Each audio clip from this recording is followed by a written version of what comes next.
Hello, hello. Hope you're having a wonderful Memorial Day. If you have family who are former military, yeah, that's what today is all about. Former military. People who have sacrificed themselves so we can all be free.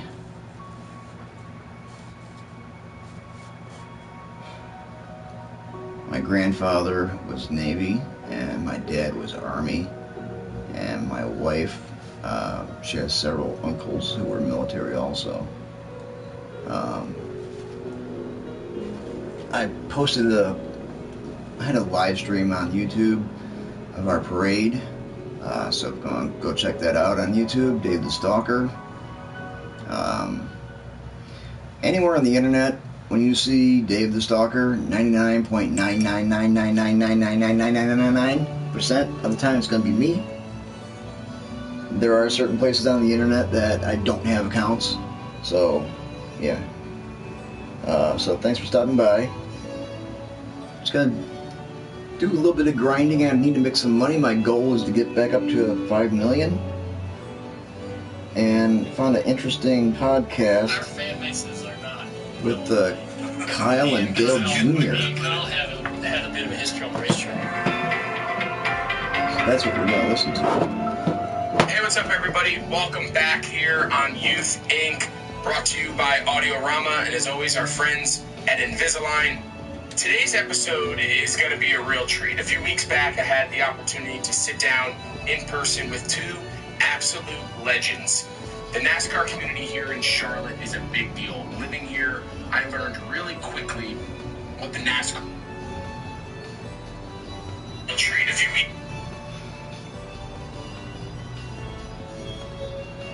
Scene meant to this community, what it meant across the country, and just living here and getting to know some of the drivers personally has been a real eye-opening experience for me, considering I grew up in the Northeast where there wasn't a real NASCAR presence. And our two guests this week, you don't get any bigger.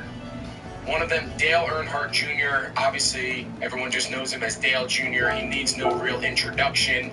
One of the all-time most popular, one of the all-time greatest racers, Hall of Famer. Had the opportunity actually to go to his Hall of Fame induction party, which is where I had the opportunity to speak with a guy I've also gotten to know with for a long time, current racer, one of the best of all time, one of the best doing it in this very moment, Kyle Busch, and had the opportunity at Dale's retirement party a few months back to talk with Kyle and his wife about their son, who's at the time he was 6, I think he's 7 now, and he's kind of up-and-coming race prodigy, kind of carrying on the Busch family name. You know, I got my wheels spinning talking to Kyle at Dale's Hall of Fame induction party and listening to him talk about his young son, who's a young driver. He's 6, 7 years old, and he's traveling the country with his mom, kind of racing at different tracks around the country as Kyle is obviously still on the NASCAR circuit. And it got me thinking, right? Obviously getting to know Dale over the years and becoming friendly with him. And of course, the whole world knows his story. Growing up, Dale Sr. is his father, the all-time legend in the NASCAR racing circuit.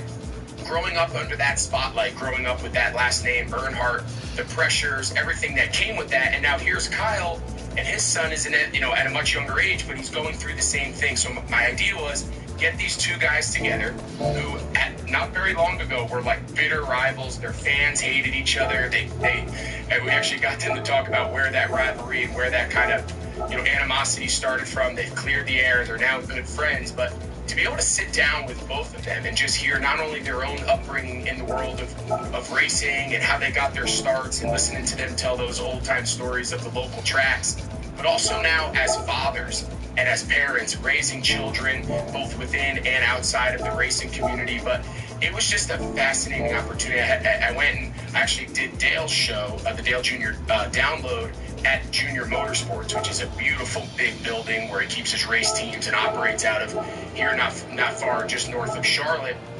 And I went and did his show. He's got this sick studio, and you can look through the glass wall when you're doing the interview, and you can see all their cars being worked on during the week. It's a pretty legitimate operation. And then we just went shortly down the street to another studio, and Kyle was nice enough to join us. And the three of us just sat there and just kind of talked as fathers and just kind of shared our stories and our upbringing. So I think you guys are going to absolutely love this episode. This weekend, the Coca-Cola 600 right here at Charlotte Motor Speedway.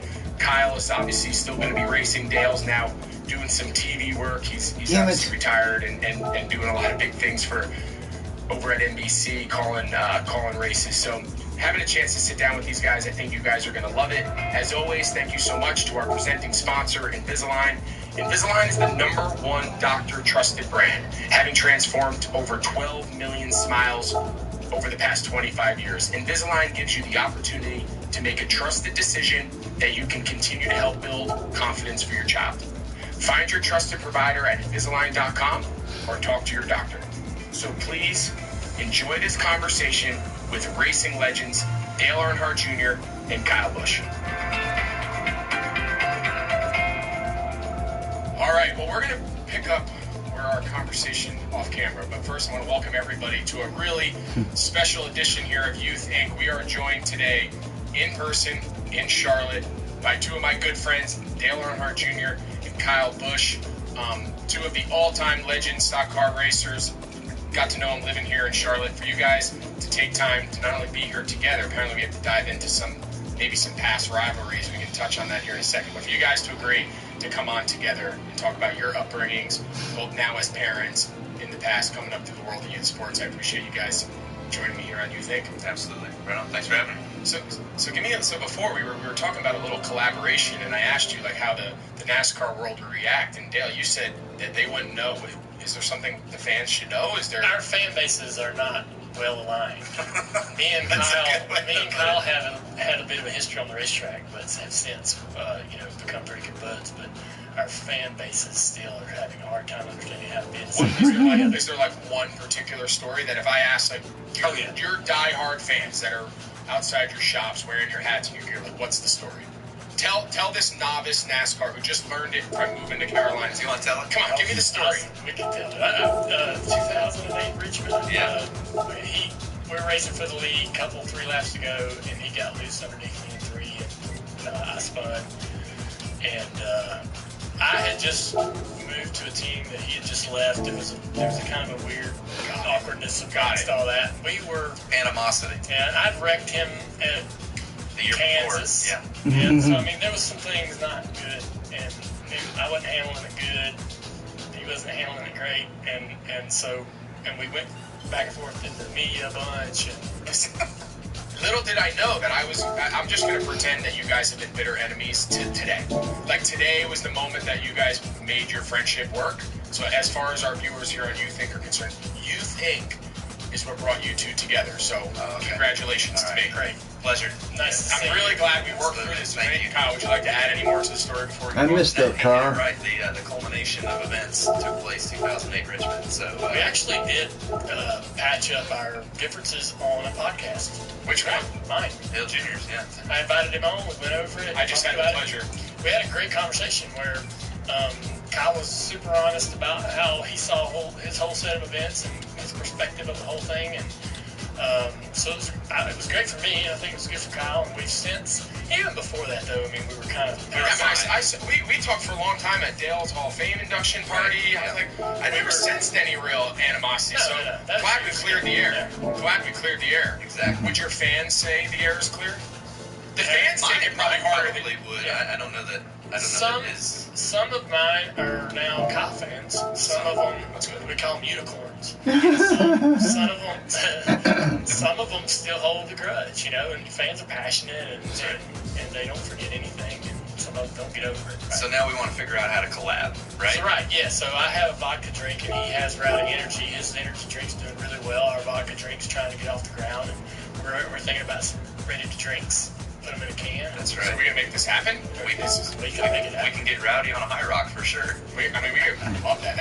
That's that. I mean, We're making magic here, boys. Yeah. We're making magic. And before we jump in, Kyle, congratulations. As of this recording, you just won your 60th. Is that right? Correct, yeah. Saw that, of course, we all saw you this past weekend. So at the time of this recording, hopefully it's 61 or 2 by the time it comes out. That'd be nice. That'd be great. But at the time, congrats. But we had this scheduled, and so I had to make sure to go out and win. So if you want, you can schedule me like every week. you are I'll just come in for like 5 minutes. You're a recurring guest. We're gonna meet up here at the track, at the shops, and we'll talk whatever you and your son did at the racetracks the previous couple weekends. And you keep winning, and we're all happy.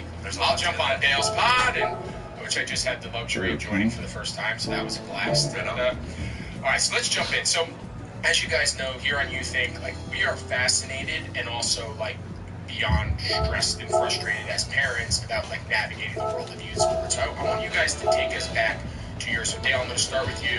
Everyone, of course, understands your upbringing, kind of the first family, so to speak, of racing. Your father and your grandfather and everyone in your family kind of grew up in this area in the racing world. Like, take us back to your childhood, like your earliest memories of being around the tracks, your earliest memories of being around, you know, what eventually became your career. You know, what are the first memories you have of just being around the sport? Probably at Charlotte Motor Speedway, I was at a qualifying session for one of the Charlotte races, World Cup races, and we were watching cars qualifying. It was probably 1982 or 83. I was about 7 years old. My parents separated, and I lived with my mom until 1981. And our house burned down. We was in this small house in Kannapolis and woke up one morning and the kitchen was on fire. And so she was broke and had to give custody of me and my sister to my dad. And so now I'm over at my dad. We never saw Dad. I remember maybe staying in his house one weekend. So I didn't really know him. It was really weird. But And you're how old at this point? 6. Okay. And so next thing I know, I'm in Dad's garage on the lake, going through my toolbox, making sure all my toys made it, right? All the other stuff all our stuff, my Achilles stuff's in the garage. But and we started going to the racetrack. Now I'm at a racetrack. Now I'm like, this is cool. This is fun. Racing's amazing, you know. And instantly you're drug into that world and loving everything about it. And Kyle, for you, of course, everyone's aware of you and your brother Kurt. Growing up in Las Vegas, your father Tom was kind of a short track legend, if I have that right, in his own right. Kind of grew up around the garage, grew up around the gates. Like, what do you remember? Like, when did you first feel like driving and racing? And you started way younger than Dale, right? Dale, you started as a teenager. 12 when I raced. Okay, so not quite. And how old were you? 13. So Okay, so pretty close. Yeah, I mean, you're right. My dad was a really good amateur racer, you know, in Las Vegas, and that's where he kind of made his racing career. Never went back east in order to make it professional or anything. So as he was racing through the ranks and stuff, I remember the earliest days I can remember, probably 5, 6 years old, something being at the racetrack. But the legend is I was there at 2 weeks old, you know, at the racetrack for my dad's racing and stuff. But just been around it the whole time, all the time. And, you know, my dad always had cars in the garage, whether it was a 1932 Ford coupe that we were always kind of working on and getting ready and building up. And then, you know, his hobby stocks and then his late models and things like that. But once Kurt was old enough to start racing, he sold his big car stuff and bought 2 little cars. They're Legends cars, dwarf cars, kind of the same things. And so those 2 could race. Now I'm 6.5 years younger than Kurt, so as Tom and Kurt were racing, then I was just kind of working on the cars and all that sort of stuff, always in the garage, always being a part of it. Actually, I would video a lot of the races as well too, so we could go back home and rewatch and stuff like that. But then once I was old enough, 13, I finally got my shot behind the wheel. And as you asked, like growing up, being there, like I always envisioned myself driving, wanting to drive. Like I really had that itch to drive, but you never know if you're really going to be it in order to be able to make it. So we just did it as a hobby, really, and then it kind of formulated and turned into something else. And then how much, I'm always curious, is like how much is the experience at the young, you know, you're talking 12, 13 years old and younger, like how much is, like living in Las Vegas, how different or similar maybe is that race experience for a young kid in those days to living in Kannapolis or in the, you know, in the Charlotte area? Like, is it similar opportunities, or what you're doing in Vegas and what you're doing growing up in Carolina? Like, is it the same? Is it different? I think it's a lot different. I mean, your dad obviously came from the local tracks, right? And then made his way up and became one of the top guys of our sport, where my dad never really went farther beyond just racing at the local level. Could your father have, like, did guys from his local, you call them local tracks, like, did any of them make it on, or was it more common down here in the South?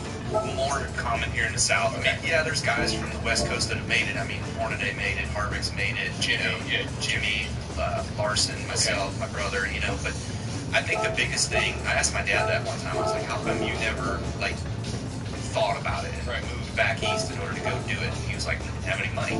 Right. Like, there was, and I was like, well, you hear the stories of, like, Richard and Dale and all those guys, and, like, they didn't have any money. They just, what they did, they lived, they did, you know, like, why didn't you do that? And he was like, no, I think we were on an even more different level than what they were, so. Yeah, so you talk about money, so you're growing up, right, and money and access in today's sports world is even crazier, whether it's racing or whether it's travel soccer. Money is at the root of the experience. So take us back, Dale. You're growing up, you mentioned you move with your dad, you're around the track, you're around the garage, but, like, who's financing all of this? Like, when you guys are growing up, if you can't do it yourself, does it not get done? Like, is the car only as good as your skills as a mechanic, or is there other people doing the work? Like, how does this whole thing work at an early age? Well, it happens in a lot of different ways, I think, but I got a go-kart. Dad had a friend, his son was racing, and so they sold Dad a go-kart so that we could go with them and race. And Dad went to maybe the first race, and I ran only a total of about 10 races when I was 12. And when he was at the first race, it was amazing. He was helping. We pushed a cart to the starting line. He was helping me. You know, we were doing this. And at the time, is he Dale Earnhardt? Yeah, he's Dale Earnhardt now. Yes. So, like, what is that like? This is probably 86. Yeah, so he's the man. Yeah. It was great that we were doing something together. Otherwise, I was just following him wherever he went, trying to be where he was, but we didn't do anything together. We didn't go out in the yard and play or anything like that. So this was great. And then I ran a few more races and he wasn't there. He was working and racing, and so I'd have to go with someone else, and that wasn't a fun experience. But later on, around 15 years old, me and my brother were sitting at a table kind of like this, and Dad laid a newspaper down, and it had an article on the front page of the sports about a new street stock series starting at Concord Motor Speedway. And he said, you and your brother should look at this, read this article. And so me and Kerry read the article, and we got it right away. We're like, he wants us to do this. So I took the same go-kart that Dad bought me at 12. I took that go-kart and sold it for $500. And me and my brother walked around town asking, a gas station. A guy we knew owned a gas station, and he gave us $200. And Hardee's down the street. And we had we had a relative who worked there and managed it, and they gave us $500. So they're like really sponsors. Yeah, so we put it together and went down the road. Dad didn't micromanage none of it. I mean, he just made sure the roll cage was in there so we wouldn't get hurt. And otherwise, we rebuilt the engine. It was a 283 two-barrel, wasn't going to be fast, wasn't going to do well. Very small engine. We blew it up the first race. We didn't know nothing. We didn't know what we were doing. And Dad just let us go flounder, right? And it was probably the best experience because had somebody been over our shoulder or doing everything for us and made this car really great, and we wouldn't have known why we were doing what we were doing, we wouldn't have known how to fix things. We burnt the wheel bearing out here, we couldn't figure out why. We run this stock wheel bearing on the right front, we couldn't figure out why is it burning out? We keep packing it, we keep putting the grease in it. It just wasn't tough enough to handle the load, so we had to change the right front spindle and get a bigger setup up there. And we learned that ourselves. And crawling under cars in the junkyard, that was the worst part. I was worried about snakes and everything. That's awesome. And you both have touched on it. And Dale, obviously, you're familiar with your father and his legacy, and just hearing you talk about how much connecting with him at the racetrack reinforced your relationship with him. So Kyle, I'd ask you the same thing. How much did the experience of racing with your father, with your brother, how much impact did that have? Yes, you loved it, but how much of it did you love because it was a way to connect with your dad? My dad was my high school football coach. So much growing up, all I wanted to do was not play college football, not play professional football. Like, I wanted to play for my dad's high school football team. Like, to me, how cool is that on a Friday night, you and your brother and your dad, same team? Like, how much did racing allow, I guess both of you, I'll ask you, Kyle, first, like, how much did that connection with your father and your family, like, how much did that lead to the love of racing? A lot. I mean, he was basically the main reason why I got into racing. If you ask my mom, she wanted me to be an orthodontist, you know, so, but being with my dad, being in the garage, you know, during his, you know, 6 to 12 years old for me, I was in the garage working. When we went to the racetrack, I wasn't old enough to be in the pits. You had to be 16 to have a pit pass, so I'm sitting in the grandstands just with grandma and whatever, not really being a part of the show, like you're saying, like that time with your dad and your brother in the track, at the track. But it was always during the week in the garage, you know, so my dad was a Mac tool man. He drove a route all day long selling tools. He'd come home, we'd work on cars until it was time to go to bed and restart the process over the next day, right? But once I became 13, now him and I are going to the racetrack together, traveling, so now we get that time of being in the pits together, working together, you know, and one of the fondest memories that I have was we ran our car all for the first season, and we had some bumps and bruises along the way, you know, and oil filter came off, I hit the fence, and, you know, whatever, so we repaired the car all year long, ran the whole year on one car, we won a ton of races, won a championship with it, but at the end of the year, you know, I was trying to talk my dad into it, like, hey, you know, we should tear this car apart, we should freshen it up, we should repaint it, like, make it look pretty for the next year. And he was like, oh, hell no, like, we're not spending that money, like, we're not doing that, like, why do you need to look good to go out there and win races, you know? So I had the bright idea, well, okay, if I tear this thing down all the way to the bare chassis, he'll have no other reasons than to say, okay, let's repaint it, right? So I tear the whole thing down, it's complete nothing, and my dad gets home and he goes, where's the safe? I've already cool, got it. Did you learn anything about tearing it apart? Now you can put it back together.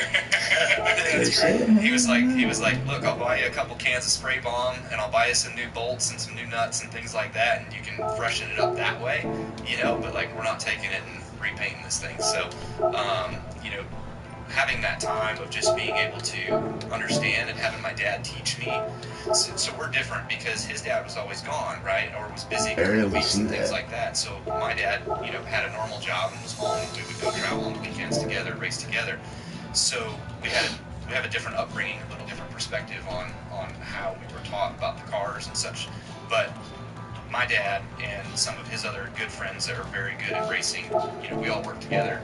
And I learned all from them, and I would challenge them too, like, hey, well, like you just said, like, we learned about the wheel bearing, right? Like, I learned about springs, and I learned about cambers, and I learned about air pressures and stuff by asking questions and being like, what if we did this? What if we tried that? And he was always like, well, if you do that, then have you thought about this other 3 things that might happen because of that? So it's a whole convoluted process, you know, of working on a car versus being a stick and ball sport type guy. And I think the part that I hear that I think is so important for our audience and such a big theme of what we do here at You Think is that whole approach as, and again, we're going to talk about your perspective now as fathers here in a minute, but hearing you both talk, and especially you, Dale, like, here's Dale Earnhardt, who at the time, he's the king of the sport, he's helped pushing your car into, you know, your early races, but then at the same time, he's saying to you and your brother, go race, like, I'm not looking over your shoulder. You're not racing as Dale Earnhardt's kid. Like, you're not going to have the best car. You're not going to have I'm not going to buy you. Like, so much of the challenge right now that I feel both as a father and so many other people throughout the country that we talk to, like, what is that balance between giving your kids opportunity, but also letting them fall flat, letting them race a slow car?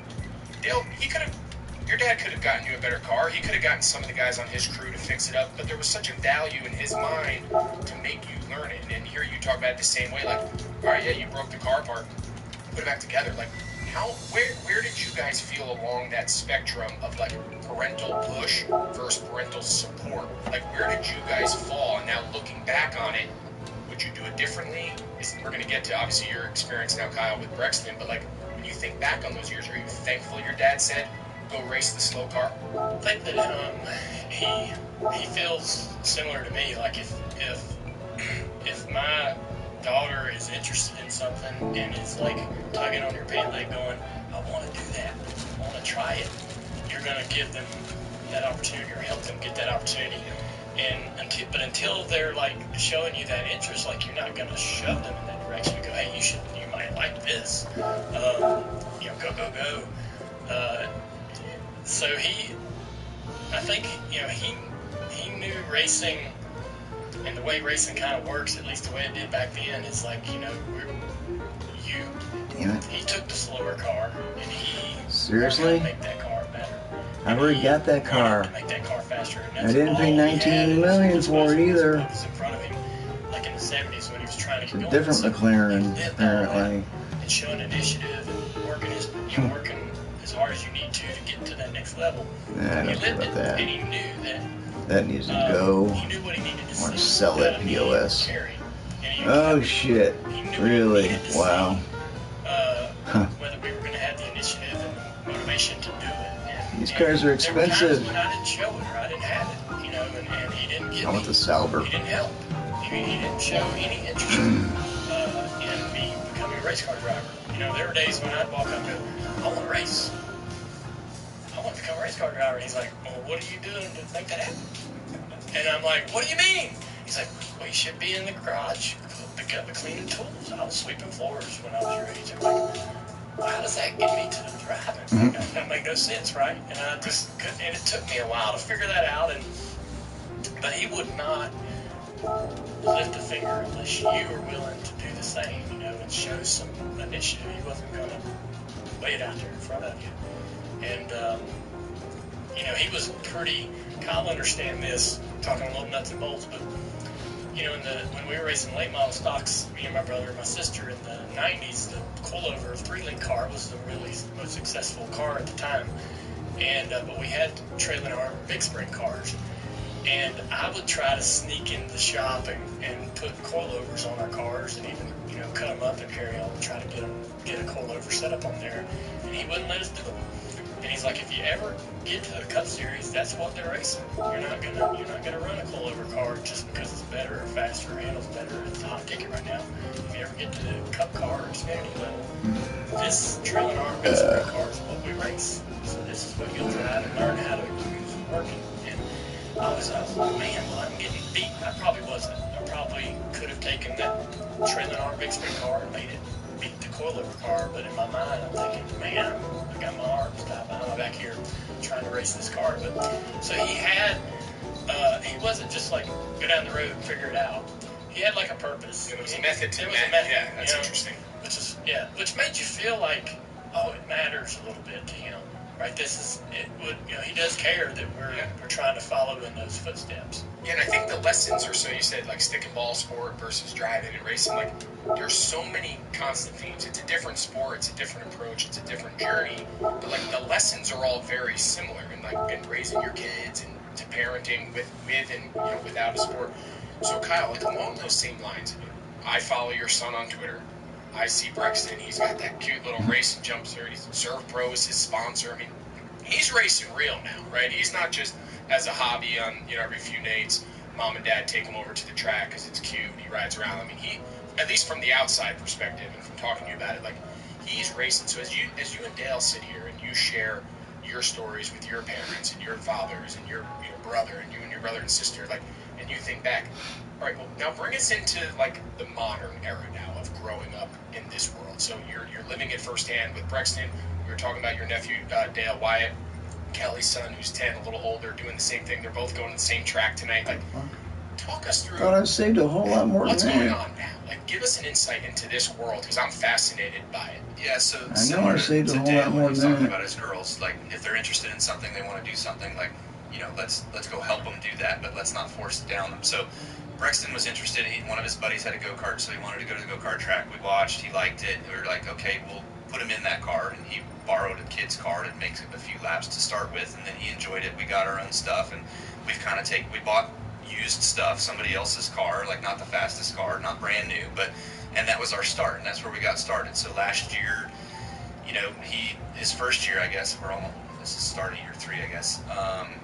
But his first year he was in cadets, he won a few races, he moved up to beginner. Last year he won a few more races. Where's all my Lexus shit that I saved? He's in beginner again, What the but he's one of fuck? the top dogs in beginner. Wyatt, who's your nephew, was in beginner beginner box stock. I just saved a whole bunch. It was just gone. He won the championship on the Tuesday night Was there a series. limit? Brexton won the championship on the Saturday night series stupid. at the same track. That's so wild. Yeah. So are you guys like there watching this? Like, all right. So just real quick, and I'll let you finish your story. Like, you're there. You're Kyle Busch, Dale Earnhardt Jr. I mean, you guys are like the premier names of this sport, and you're there watching your nephew. You're there with your son. Like, are you guys like up against the wall? Are you in the grandstands? Like, what is the experience like for you guys taking this all in at like the local speedway down the street? Yeah, no, I'm in it. I mean, I'm a bit pissed. I'm entrenched. Waste my time grabbing a bunch of stuff, and where is You it? have to have somebody that's there every day to build the cars because they're at KBM and my house is 40 minutes away. But,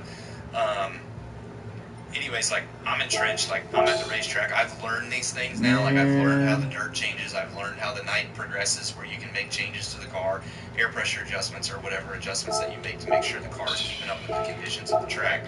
And so I've kind of learned that a little bit, and I've had some help. You know, you talk to the other dads. It's really cool. Okay, so Really it's sent chill. to Like, their everybody's got laid favorites? back. Mostly dads running the crews for these young Yeah. kids. Yeah, I mean, Did it. you know, yes. So there's other dads Looks like out it there that did. that's all they do. They Yeah. work on their kids' carts every day. They come home from school. No different than what I did when I was a kid And racing. their dad just has a job as a whatever. Right. Not a race. He's not Yeah. a driver. He's just Could be a fireman. whatever he's doing. Yeah. Yeah. Got it. But I don't have that luxury necessarily because I'm so busy running around doing so many other things. Like, we would make it to one race a month if I was the one working on that car. Yeah, I mean, I just wouldn't have the time to do it. But I'm in it, you know, when the car goes on the racetrack, I'm up on the fence, like I'm watching it. And then when we get to the heat races and the main event time, like I'm standing back, like I'm recording it, videoing it. We also have an onboard camera with the car, so we can put that together and we can watch and help him. And that's been one of the biggest things that's helped his growth pattern over the last 16 months has just been watching video. Like he'll actually ask, he'll come off the track and be like, hey man, show me that video. Like I remember such and such on lap 3, I passed so and so. Like I want to, like he passed me back. Why did he pass me back? And It's interesting. and we go look at it and we go And watch mind it. you, to everyone listening, if you don't follow him on Twitter like me, he's a week away from being 7.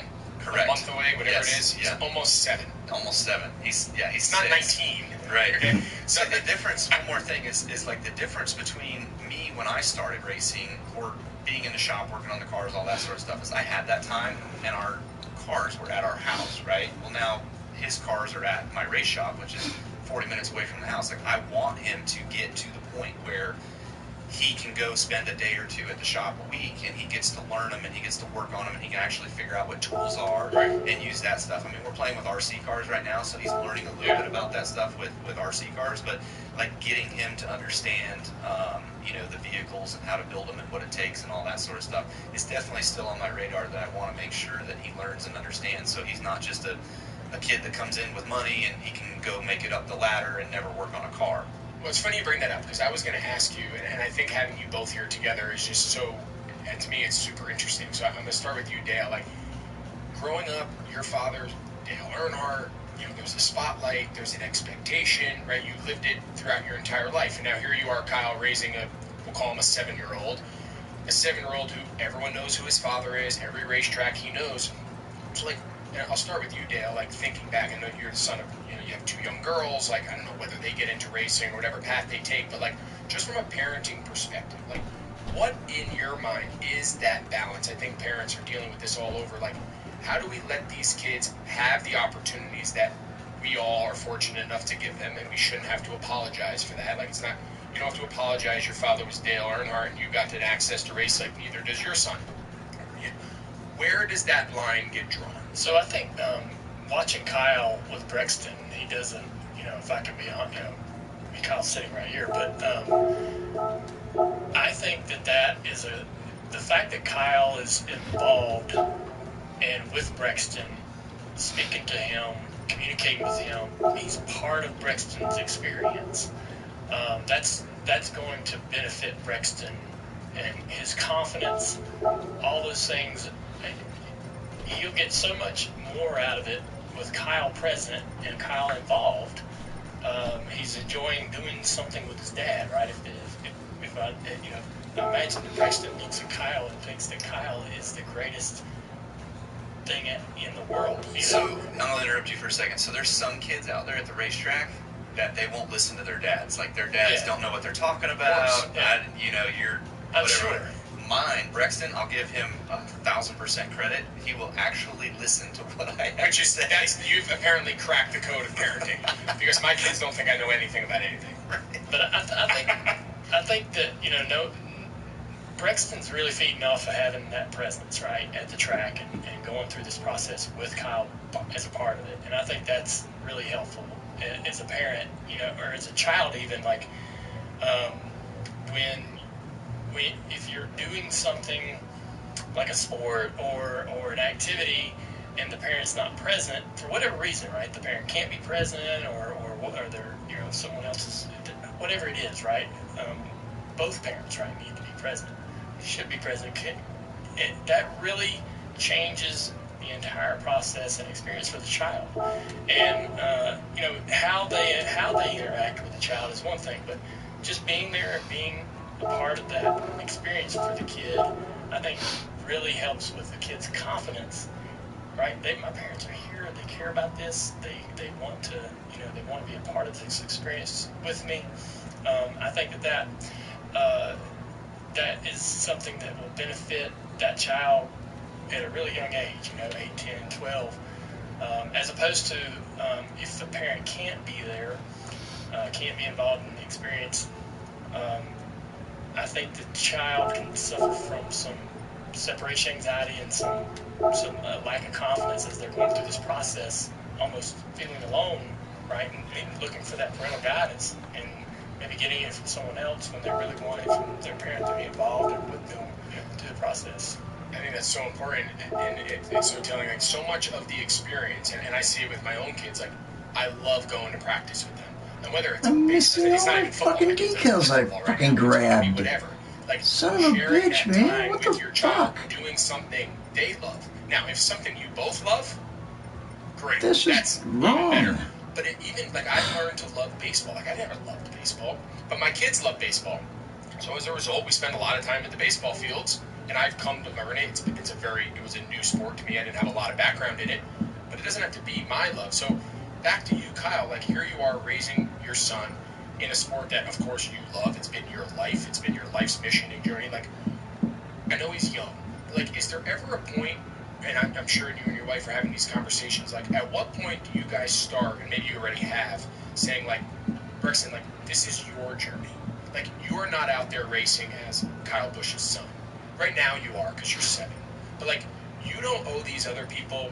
There's no expectations. You're not expected to be a NASCAR series champ. Like, at what age do you try to have those conversations where it's like, you're living your path, buddy? You're not living mommy and daddy's journey. You're not living dad's life. Like, I think it's so important because I think so many parents out there, like, want their kid to live their life. And that's where, to your point, like, trouble happens. So, like, are you having those conversations with Brexton already? He's a little young.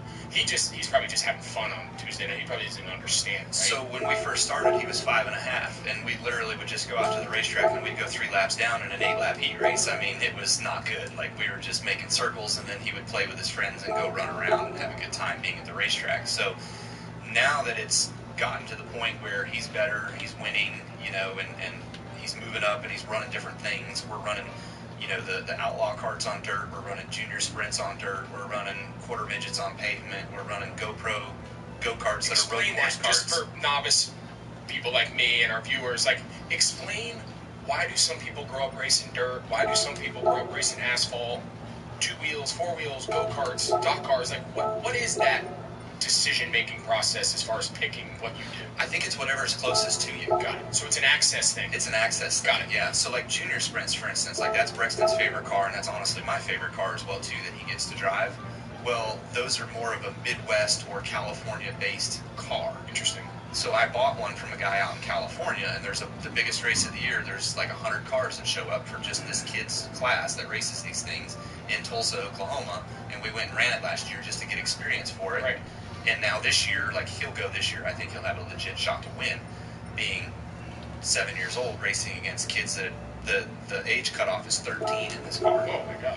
So, Can you imagine another sport, a 7-year-old playing with a 13-year-old? that's wild. Yeah, that's amazing. We've all said the same thing. Could you imagine? I know, but forgot where the beginning part of that conversation was. How do you pick which tracks you Yeah. go to? And you said it's mostly access. It's mostly access, yeah. I so saved the it. Outlaw Carts is the biggest thing I that's freaking closest to saved here. it. That's what runs at Millbridge. They run them at Mountain Creek. There's another track that's going to try to And run it's them a little not bit there in South now. Carolina. Another one over in Friggin' Eastern pissed. Carolina. So that's just kind of the closest region one. And then you have the quarter midgets that are also pretty, they're national, but there's a track here in North Carolina. There's one in Georgia. There's one Indiana, Pennsylvania. I mean, they're all over the place. But anyways, that's just kind of how we chose which route to go.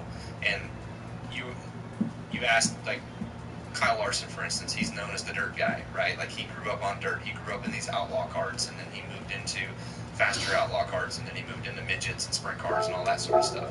Me, in my world of building Brexton, like, not that I'm pushing him, but if I'm going to build a race car driver, I'm going to spread the wealth. I'm going to do dirt racing. I'm going to do pavement racing. I'm going to do some road course stuff. Like, we're going to do all of that, and that's what we're doing right now. So we're getting a taste of everything as he's going, and he enjoys it. Like, he likes it. Like, you ask, like, where's the fine line of whether or not the kid likes to do it and the kid's living his dream, or whether or not it's the parent pushing the parent's dream. You know, to me, I've asked him this, and to back up to another point you had was, yeah, he's only 6 years old. Have we had the conversation of, hey, Brexton, is this something that you really want to do? Do you want to go professional, like all that? You ask him that, and he's like, yeah, I'm going to be a NASCAR driver one day. They all right? think they are, of course. Yes, right. So, but we're setting all the blocks to get to that point if he wants to do it, and if it all lines up, you know. So there's a lot to it. I mean, him being 7 years old right now, like, if you ask me, do you have it all planned out and lined out for him his whole career? Like, I could probably write it down pretty quick, and I could have it be done, you know.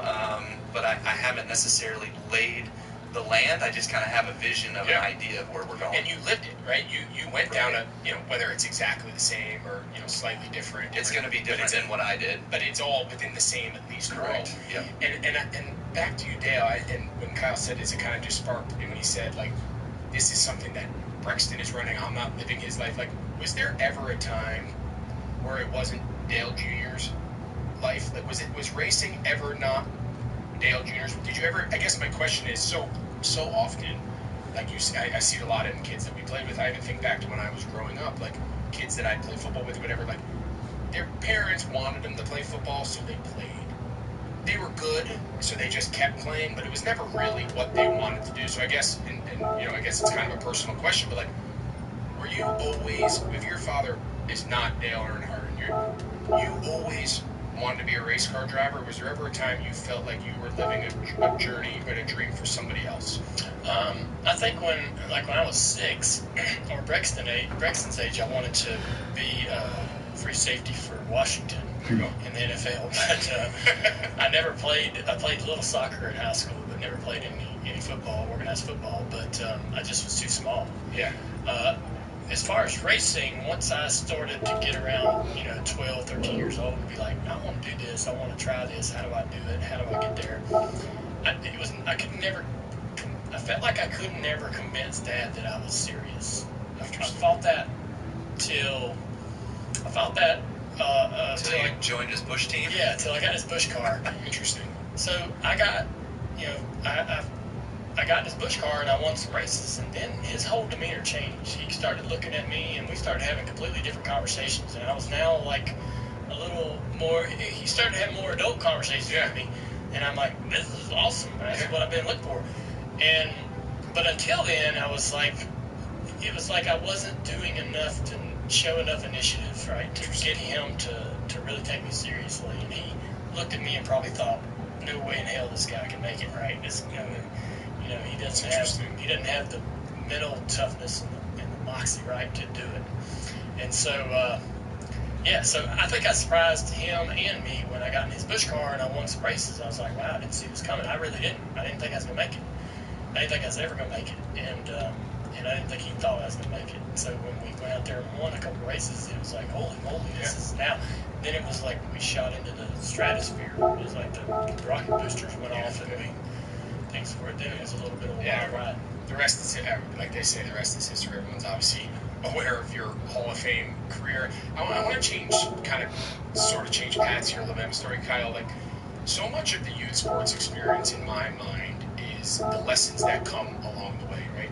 Failure, adversity, teamwork, work ethic, accountability, like all of those lessons. And of course, everyone wants to win. Everyone wants to win every race. Everybody wants to win every game. But so much of the winning is a byproduct, in my opinion, of doing all those things. So I ask you, like, in your approach, not only in your career, like, obviously you're known as the hard driving guy, hyper competitive, driven, like that's your personality. You wear it on your sleeve, and it's a reason why you're so successful. What is your approach now to raising your son? Like, are you worried about the wins and losses? Are you more worried about him learning to manage the car, learn to manage the track, learn to do things, be a good loser, a good winner, whatever it is? Like, what are the lessons in your mind that are coming out of this experience similar to yours, or maybe some things that you say, hey, the way I do it, that's maybe not the way I want him to do it? Oh, because I have a lot of those moments personally. Definitely do as I say, don't do as I do. Yeah, fair enough. No question. I can respect that, because I fall in the same category. Where is the freaking thing? I don't see it. So, all those points go into what we're doing. You know, like when he started out and he was slow and not trying and not giving it his all and wondering why he wasn't winning, I'm like, no. Like, it's not just going to be given to you. You're not just going to back into wins, right? You know, you've got to earn them. You have to put in the work. You have to try.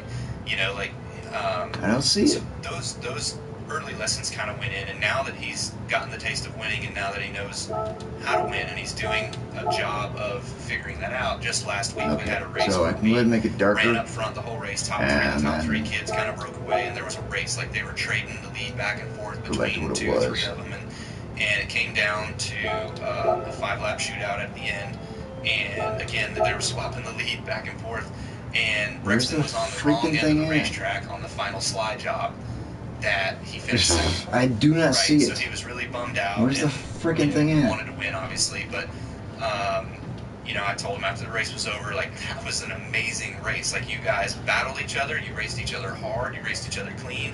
They didn't even put a tire mark on edie other. I was like, go over there, give him a high five, give him a fist bump, like, tell him great job. That was a fun race. It's ridiculous. I didn't see the damn thing. Where is it? You know, we're teaching, you know, sportsmanship. Obviously, you want to have that. For crying out loud, it's just invisible. I didn't go to the racetrack. I didn't go to the racetrack to make friends. Like, that was one of my dad's my next question to you is going to be, okay, good advice. Does Mama look at you and be like, you would never in a million years go shake their hands? No, she does, yeah, but we're at least teaching the right path. I don't see it. You know, so it ain't it's just there. a different upbringing. You guys might see it, but I don't see it. Versus what I guess I was done. Okay, I gotta do some laps. So let's override it. You know, you mentioned all those attributes of what makes a good athlete. And go to Sardinia and make some money. Yes, we're trying to teach all of those, like work ethic. What I need to take some hot dog buns out. I'll be right back. Stuff. So teaching that to a 6-year-old, you're not going to talk about it. You're just going to ask him, you know, hey, do you want to do this with me? You know, would you like to watch your... Hang on a second. Oh boy.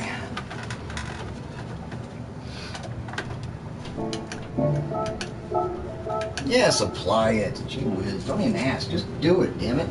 Just do it. Stupid.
Gee whiz, really, man? 2:30. Hey, we're going to go test today. You want to go test your race car at the track? And he'll go and he'll sit in the car and I'll make changes. Like I'm learning how to work on the car while he's learning the different feels that I'm giving him with the changes that I'm making to the car and for him just making laps on the racetrack. And Crying out loud. Like, why does it take so long to apply it? Kind It was already on. this thing together. Yeah. Him just getting reps is the biggest thing for him right now of learning how hard to push. Yeah, there's something cool about learning it along the same time. I mentioned before baseball, like so much of why it's fun to spend time at the ballpark. Like I enjoy coaching my kids in football. Granted, it's been flag. Like I've kind of done that, but there is an element of learning, like you talked about. Like you're learning new things along the way. Well, you're learning how to talk to a child. It's a whole different experience. Right, like you can talk to yourself in your own head and have an understanding of it, and you try to explain that the same way as somebody else, and they have no idea what you're saying. Like, I even asked Brexton, like, I'll explain something to him, and I'll be like, does that make sense? And he goes, no. And I'm like, okay, start over. Start over. He said it. Yeah. I'm not talking to my crew chief. Right, exactly. Dale, something that I've always kind of admired of you from afar, and then obviously the last few years getting to know you more personally, and again, just all the success you've had, your legacy, and you check every box, the success and everything. Like what I've always found interesting, both from afar listening to you post game, post race, press conferences, and just your messages, like whether Get on with through it. success, heartbreak, winning the Daytona 500, losing a heartbreaker because you spun it, whatever the situation was, like I always felt like you had a really good, and whether you were... I made some adjustments to the sensitivity of the load cell. I turned it down to 50%. Let's see what kind of difference that makes. Your personality, what about your personality along the way in this journey of racing allowed you, I think it's such an important lesson for kids, like I try to stress this For me too.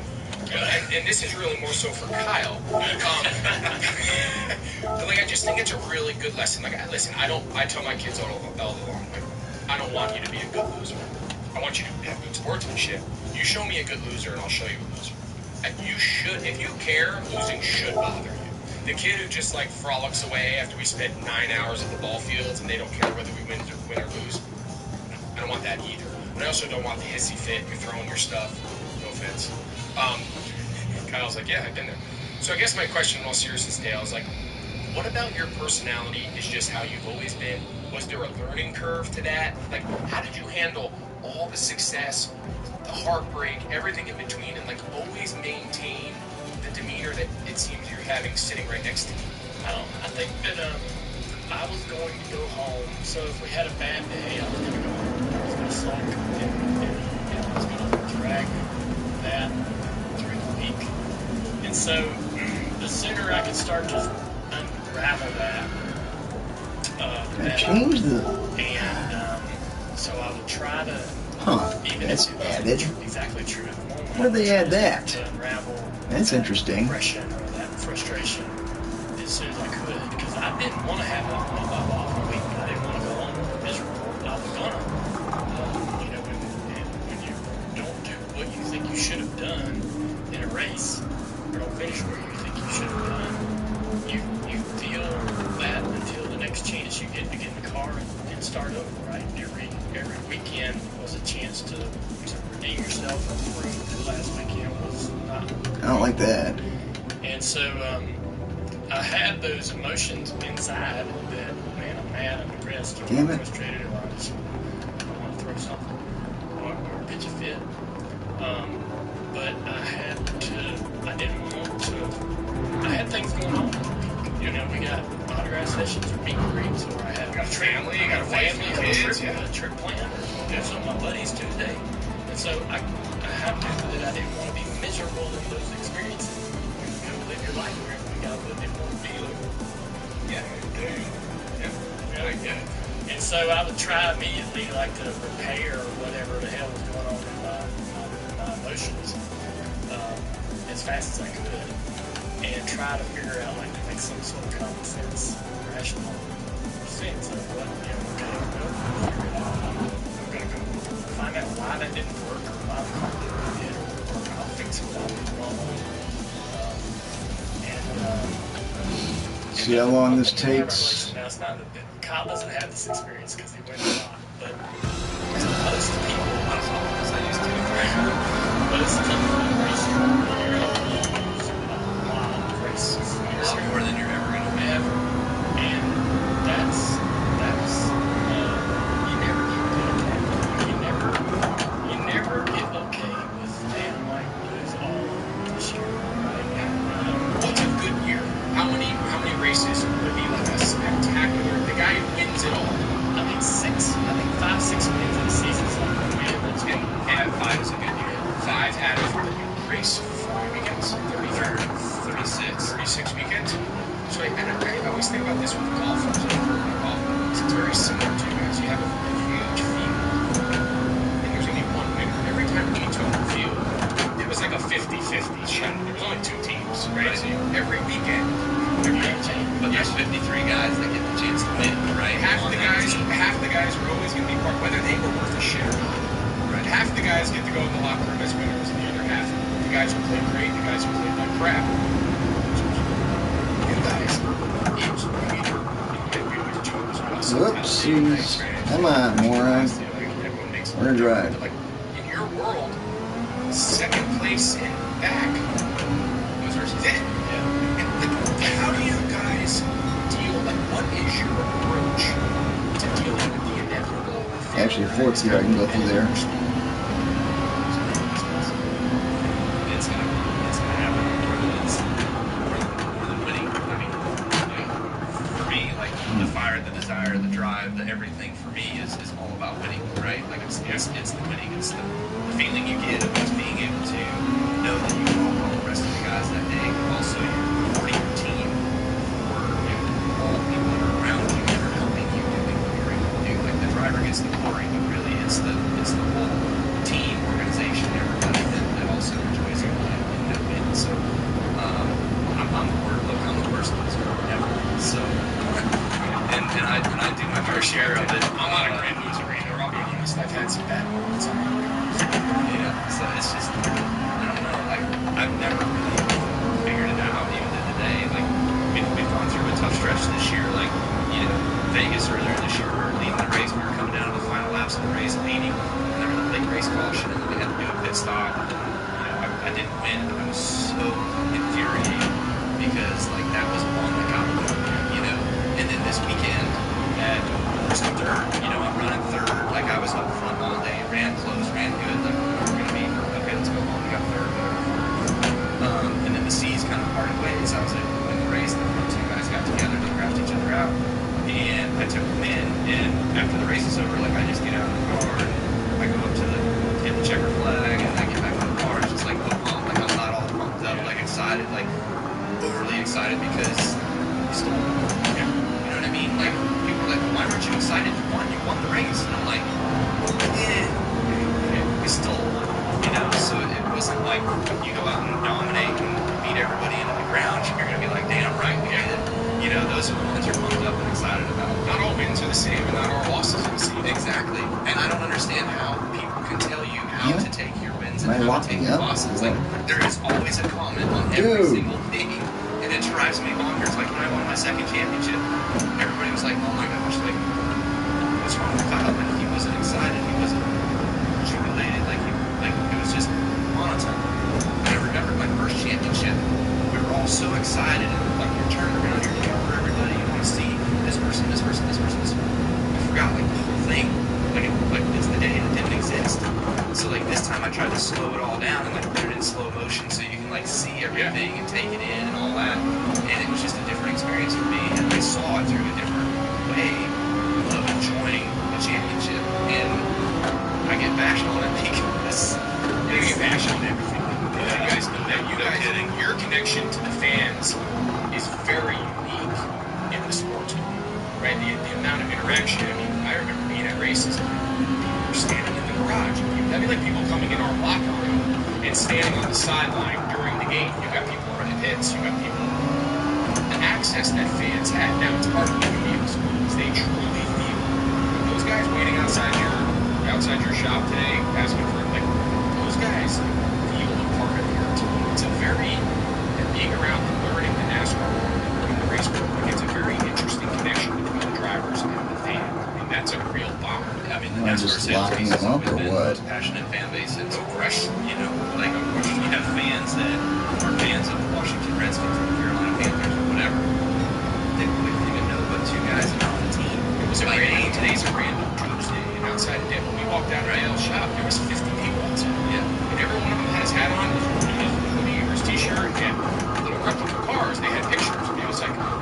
Yeah. These guys here every day. Yeah, figure it out. Just every Tuesday. I said, Maybe 50% is too low. I just think it's. Or I need to stiffen up the springs. I got one last thing for you, Dale, and then we're going to wrap up and let you guys go again. This has been. Maybe I should put a red in there. Just the fact that you guys are here together. Kind of Red and the gray. Super cool for years.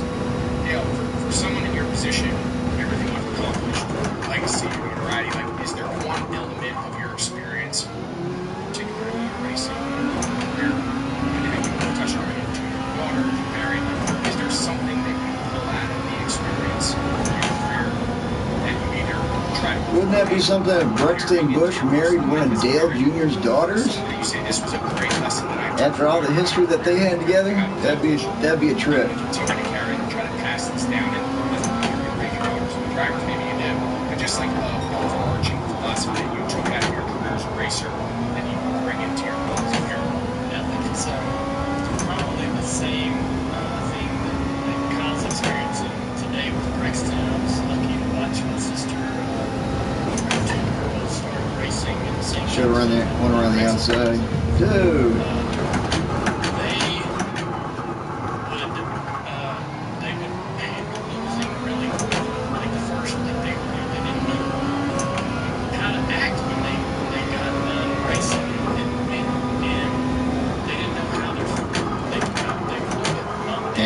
Fourth gear is sufficient.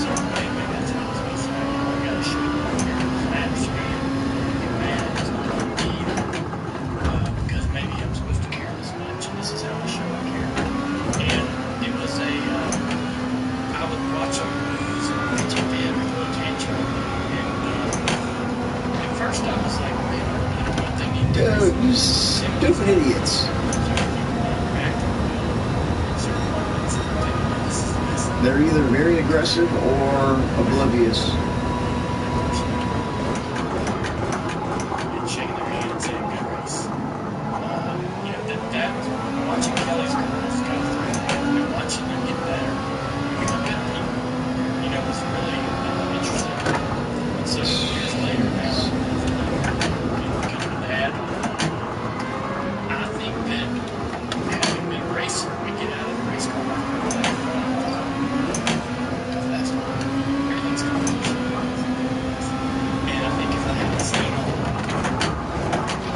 Taking unnecessary chances, being sloppy, and what happened? It's going to cost me a spot.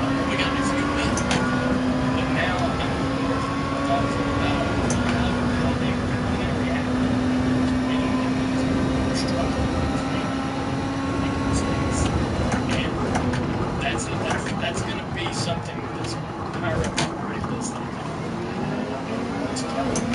Now, like, I don't go to the racetrack very much. Share a bunch of their experiences on social media, right? Watch. It's great parenting lessons. Dang it. There's moments where you kind of close vision and stuff. That's something that right? So I think that I don't know that I pull a lot from my own personal career, but I pull a lot from watching other parents. So the leader and second place are pitting. Just watching and seeing 2 more laps. What is Uncle Dale like when he comes and watches the track? Pretty laid back. Are you hiding even though you're there? I'm not.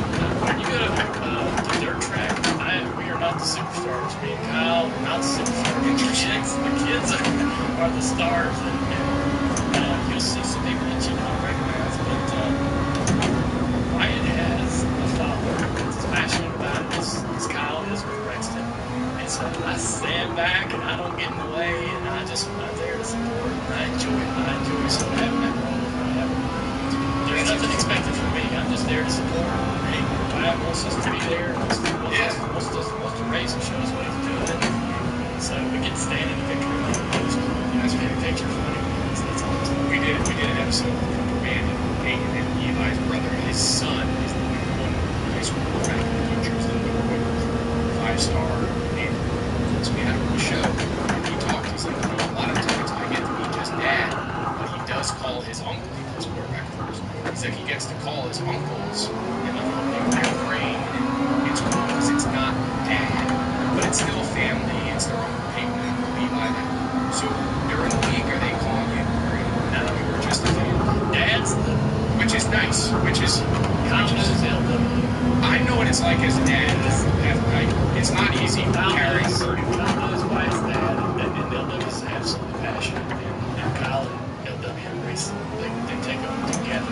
They support them. Yeah, that Viper's fast. So it's a tight knit group. He's getting all the information that he needs to understand. That's what he's involved. Maybe one day, that would be nice. I think every day, that'd be nice to I'm fascinated. He's definitely he's gonna be looking for that late model stock ride. Yeah, then maybe He's only gonna call it maybe it's Uncle Dale's car. That's the problem. So is it really that big of a difference between the dirt? Like you guys keep differentiating between all this is a dirt, this is an asphalt. It's Why is he so damn fast? Interesting. Yeah, that's really fascinating. Yeah, constant. I should have heard. Changes that we make on our paper cars do not work that way in the dirt world. So. And the other night the race was on dirt, right? So how different is that for those guys? Like, it's a whole, no matter, even if you're a professional, your guys level, It's similar but different. I mean, you know, the way you drive the car, the way you attack the track and all that is entirely different. You've never heard of pavement. And you can take some of your pavement lessons and get in. Like we had a long run there in the middle of the race and the roads kind of start to glide down. Right. But if you're a dirt racer and you want to get it all sideways and on the right rear and driving off the corner, you're good. But if you're a pavement guy like me and you're just kind of riding and chilling, like you're just cruising into the corner, turning left the whole time, and then when it gets a little loose, you just control the loose. Like, and lap times aren't that much different between the dirt guy driving crazy and the pavement guy driving straight and steady. So it's just it kind of depends. And I'm not. So the dirt guys are comfortable about putting it out there and being crooked and sideways and doing control better that way. Where sometimes they get on pavement and they want to do that, but they're not as fast because they can't feel the car more per se, right? Go. Versus myself, I'm more a pavement guy, although I run dirt. Took too long, man. But I grew up on pavement. Took way stuff, too long. So I'm more of that kind of, This last segment is it's like being a football guy versus a baseball guy. I know, but I'm just trying to like find what the parallel would be. The game doesn't change much for us. Like, the biggest It would be change tennis. It would be like being on a tennis tennis was court. hardcore. Yes. I'm trying to like relate it to when we have astro, we have turf, we have grass. You're gonna wear different cleats, There are right? different cleats. The one you would What never I've change. got how on you right ran now, your I can't route. tell. You never change. Mediums. So you don't have different grip between. You have the cleats feel different. Shut You up. have sand bowl. You go to Chicago in the fall and it's wet and it's damp and it's dewy and the grass is. It feels like the grass is up to your knees. You're running like a cow pasture.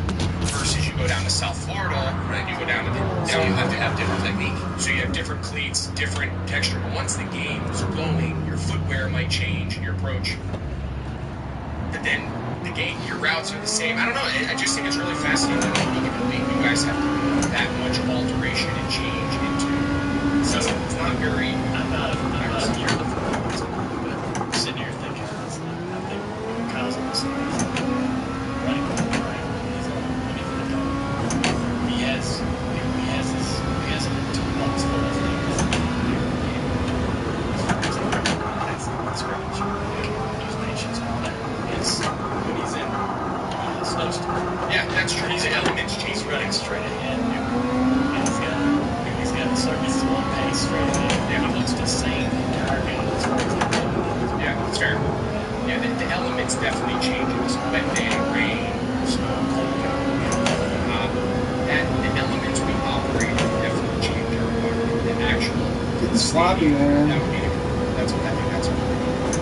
The last thing we do, the three before you go segment, we're just gonna ask you guys. One question each, rapid fire. First answer that comes to your mind. We're gonna let you guys go about the rest of your day. You ready? Yes, sir. So I'm gonna start with you, Kyle. You're in it as a dad. You're living it with your kid. What is the one challenge you've seen from your experience now in just youth sports? It doesn't necessarily just be racing. What is a challenge that you see right now living it as a parent that you think is going to be a challenge for these kids? I would say, and for me, my family time,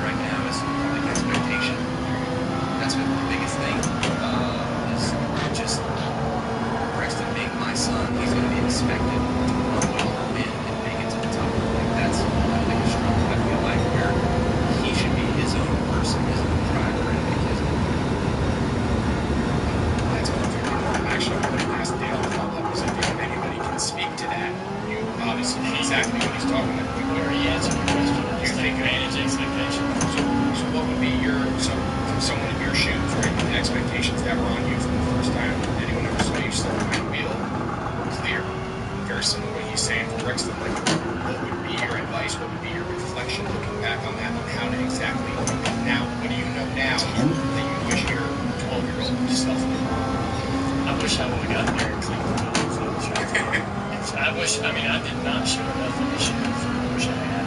I didn't know what my dad was trying to tell me. It was absolutely clear. I think the advice that I would give to someone in Rex's shoes, following his famous father's footsteps, is to embrace it. And I had a lot of success, and it brought me a lot of comfort. It made things a lot easier for me personally, emotionally. By embracing me, not trying to be dad, like wear black all every day, race cars, over everybody that I call.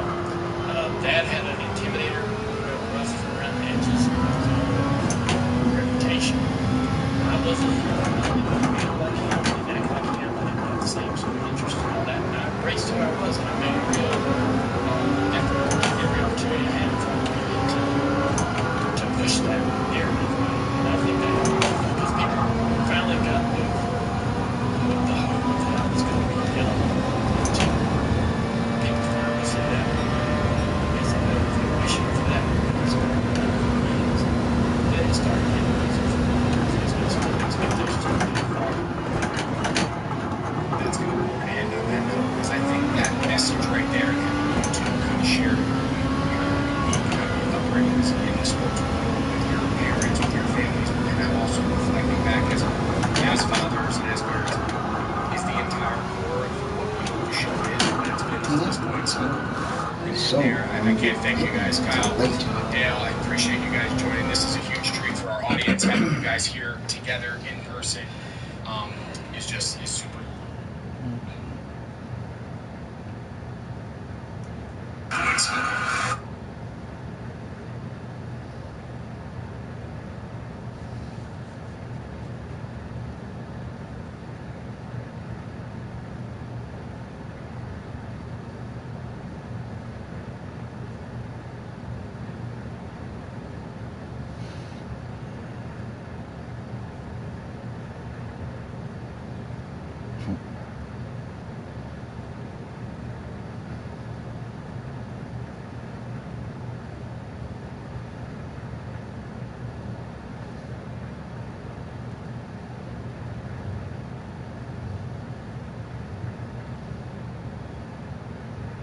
What's up, everybody? Good afternoon. Thank you for tuning in.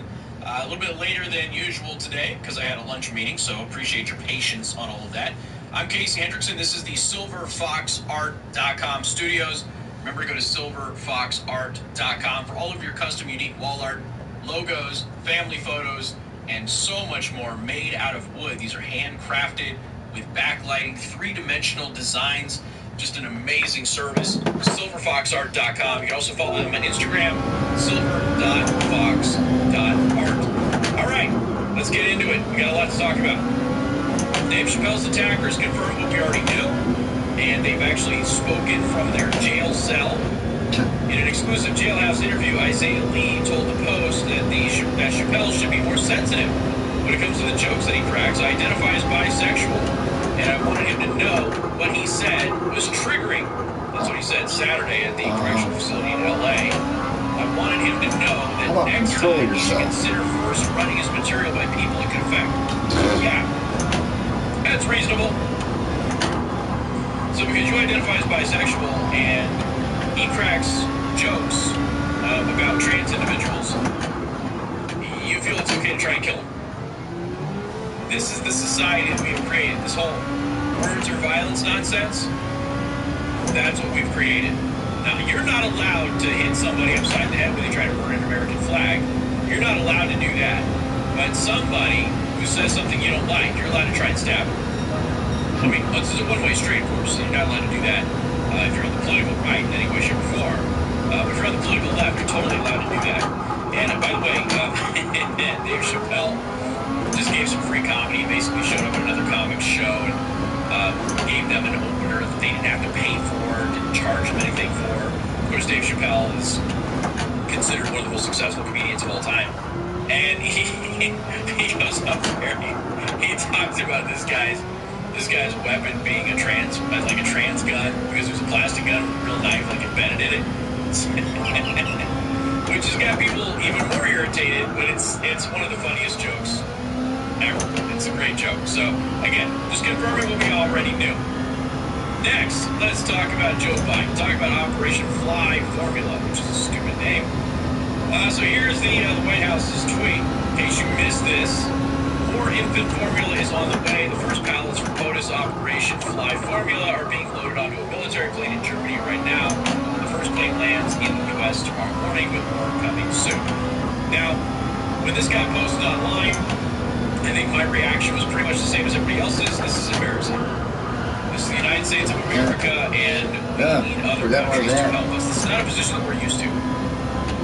Americans don't usually need help from outside. Oh gosh, come on, dude. We did have dude. some after 9/11, which was very appreciative. But again, it's not appreciative, I should say. It's not something that we're used to because we don't need anybody's help. We haven't in a very, very long time. And yet, we can't see it. Feed our babies because of who's sitting in the White House right now. And yeah, it's his fault. We've been over this already. So, Steve Krakauer, official POTUS account, tweets, the U.S. is receiving 70,000 tons of baby formula. It's actually 70,000 pounds, so less than 40 tons. It's now deleted. Not before it was spread by various blue checks. Good thing the disinformation board was disbanded. So this is Biden. Folks, I'm excited to tell you about the first flight from Operation Fly Formula. It is loaded up with more than 70,000 tons of infant formula and about to land in Indiana. Yeah. We were the state that was lucky enough to receive that first shipment. Again, very embarrassing, but it wasn't 70,000 tons, it was 70,000 pounds. And the thing that makes this like extra bad is that, I mean, not only did they just get the numbers wrong, not only are we having to import baby formula because we don't have enough baby formula because of the FDA's nonsense with this Abbott facility in Sturgis. Beyond all of that, we are sitting here looking at this decrepit old man ruining our country, embarrassing us on an international stage, getting basic arithmetic wrong again. Because remember, they just had the oil lease screw up that they admitted a mathematical error was responsible for. Sure. They're telling you not to feed your own kids with, you know, generationally successful baby formulas that people have used for, you know, many generations in their families. Don't do that. It's all dangerous and everything else. Sure. You know, we're sitting here with all of this. They're deleting tweets. They're getting the numbers wrong. But beyond that, folks, the baby formula didn't even go to the shelves in the grocery store. It went to hospitals and clinics first. What? Baby formula we have at the southern border could have easily been brought back. It wasn't. But it didn't even go on store shelves. And it wasn't a lot. I mean, they wish it was probably 7 tons. Baby formula runs about $22 a pound on average. 70,000 pounds is about $1.5 million of formula. U.S. yearly formula purchases exceed $3.6 billion. So basically, what Biden has done is secured about 4 hours of domestic demand. Thanks for that. But at least, you know, Ukraine got its $40 billion. So this is another one of those things, right? When he released oil from the Strategic Oil Reserve, it was enough to run us for, you know, a couple of days, something like that. It's like, okay, you're not doing any good. You're not doing any good. Everything that he does is this temporary failure. Everything. It's temporary little band-aid that fails. Never. It's nothing about this guy. Nothing about him is positive. Jake Tapper.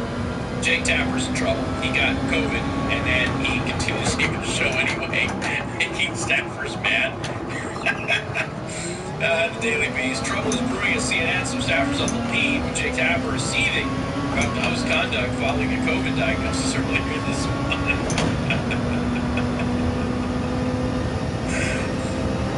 Once again, everything they accuse the right of doing, they themselves do, and everything that they believe contradicts another one of their beliefs. Without fail. They can't play by their own rules. That's the third one. The leftists set the rules, but they can never play by their own rules. Here's Jake Tapper doing exactly what he's telling everybody else they're not supposed to be doing. No big surprise there. All right, I want to play you this. This is a State Farm ad, and I've got some interesting things that I want to talk about with State Farm because I don't think a lot of people understand how State Farm operates as a company. So I'm going to kind of just let you in on some of it, okay? So for those of you who don't know, State Farm Insurance has rolled out a basically they've been partnering with this trans propaganda thing that was pushing trans books on 5-year-olds. 5-year-olds, of course, don't understand any of this. Anybody tells you otherwise, never been around 5-year-olds. So I want to just play this for you, just so you understand what's going on here.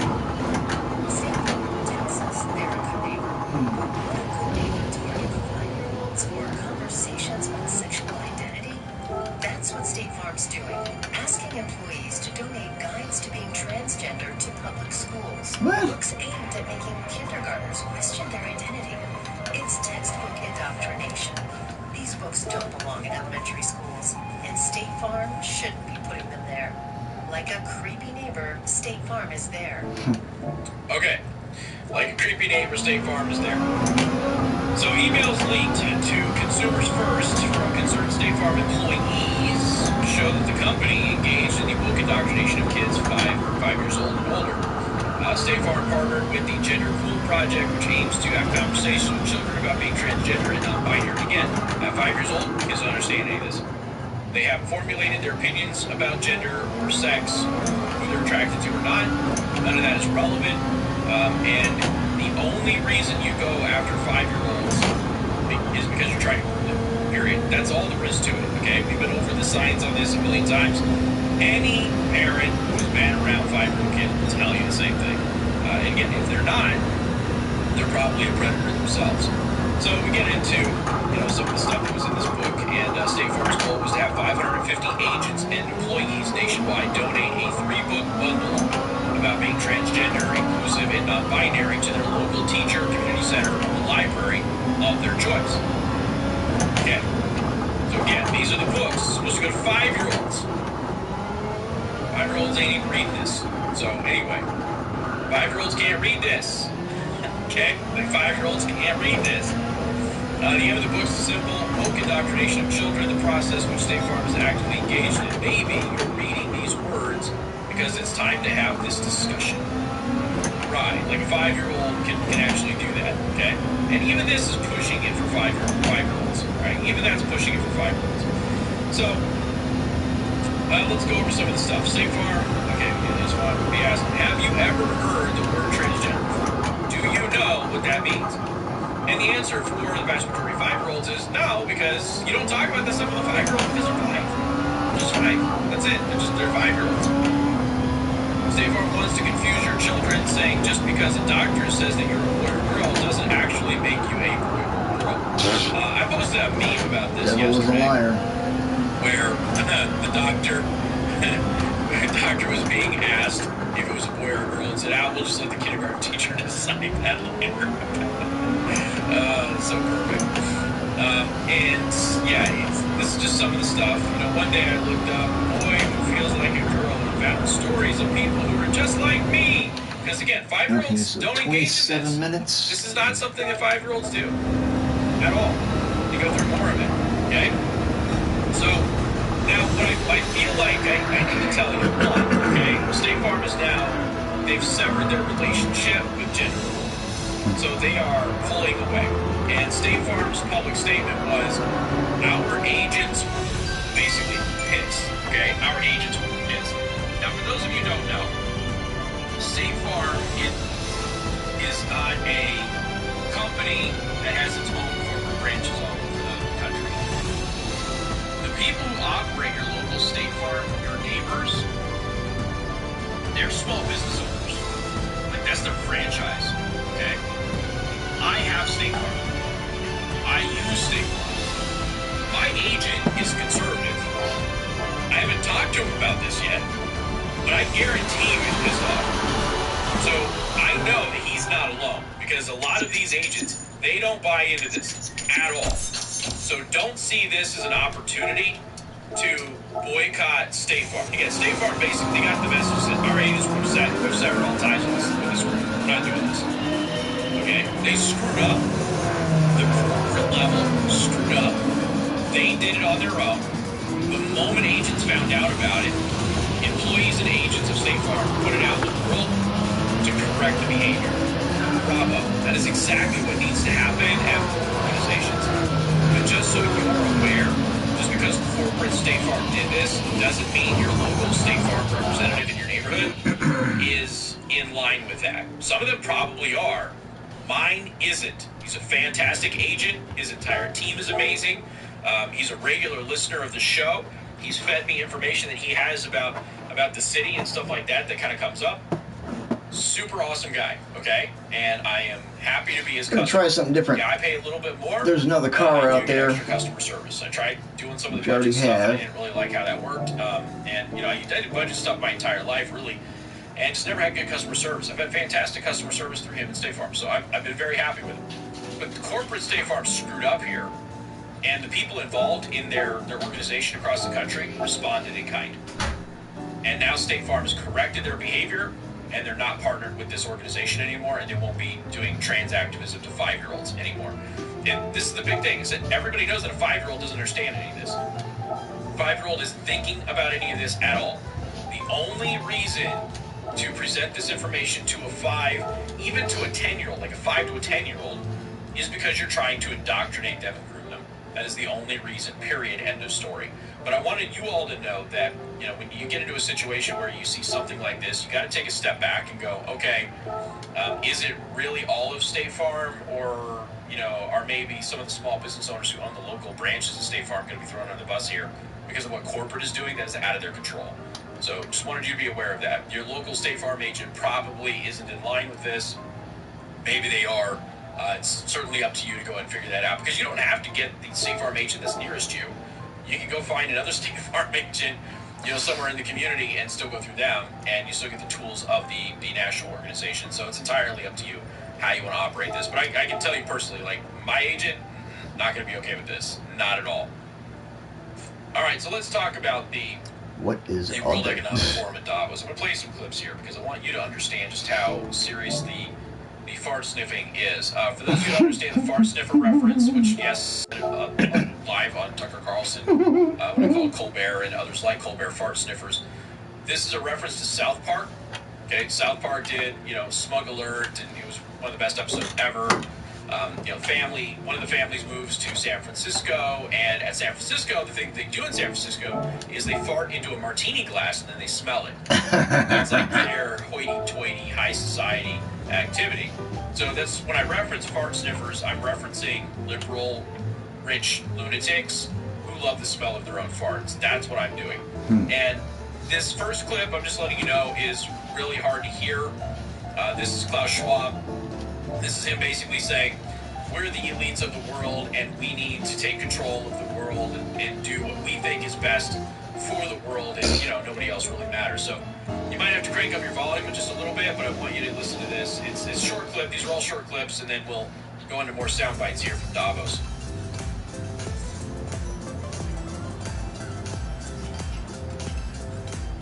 The future is built by us, by a powerful community as you here in the zone. We have the means to improve the status. But 2 conditions are necessary.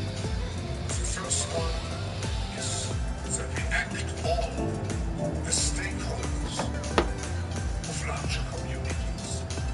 That we serve not our only self-interests, but we serve the community. That's what we call stakeholder responsibility. And second, that we collaborate. This is the reason why you find many opportunities. All right, so turn different car. To engage into very action and impact-oriented initiatives to make progress related to specific issues. On the global agenda. Okay.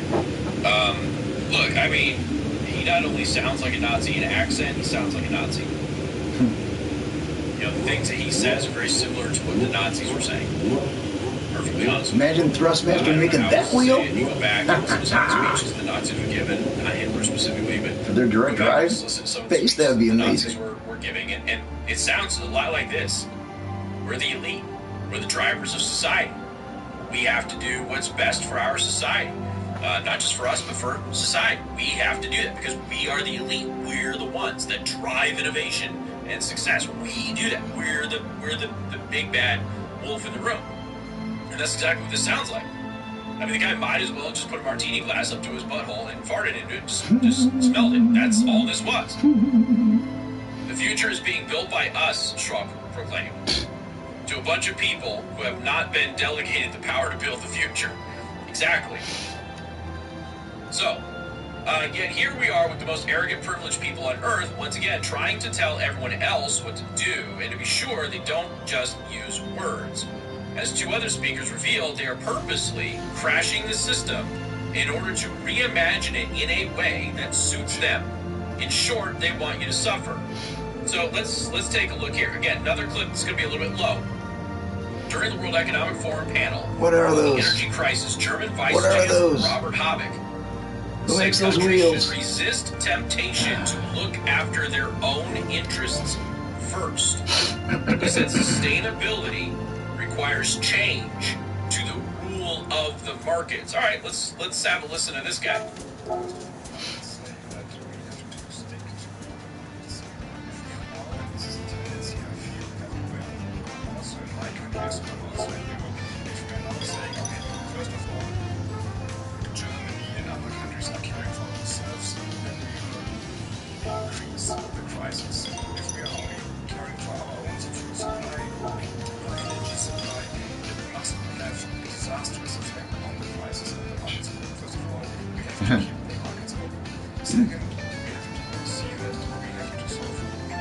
Get rolling.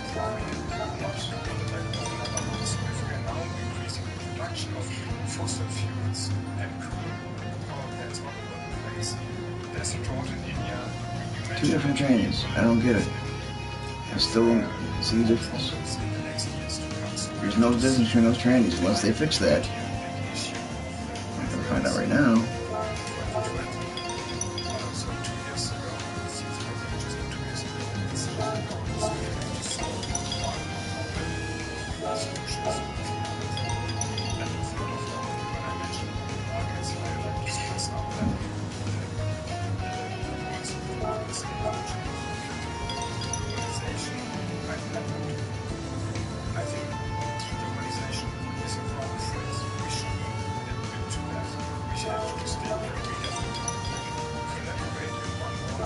My ankle hurts. It's tingling.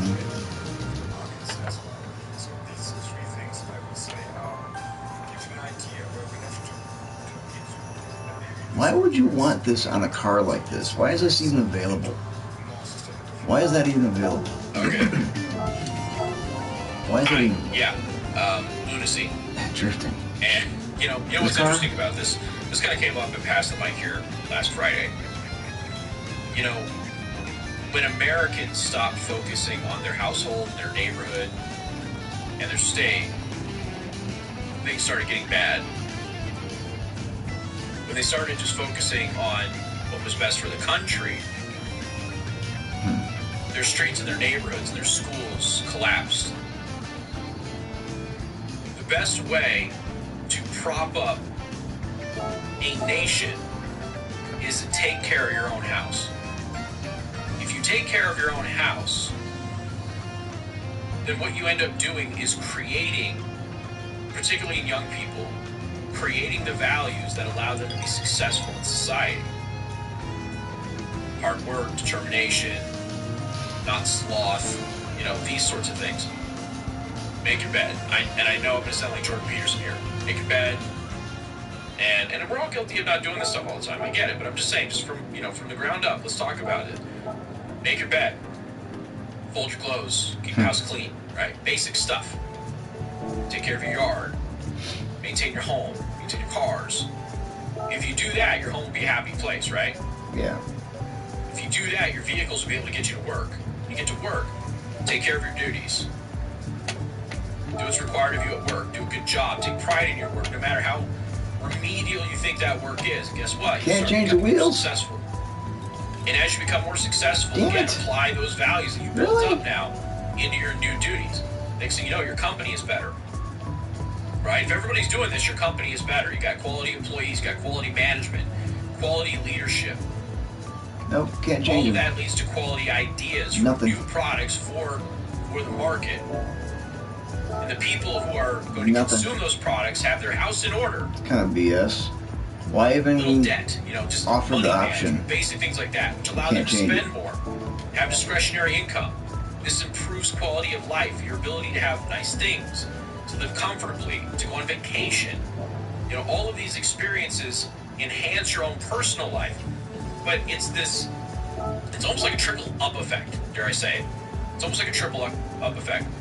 If your house is in order, that's the seed, that's the root of the tree of the rest of your life. If your house is in order, everything else starts to fall in place.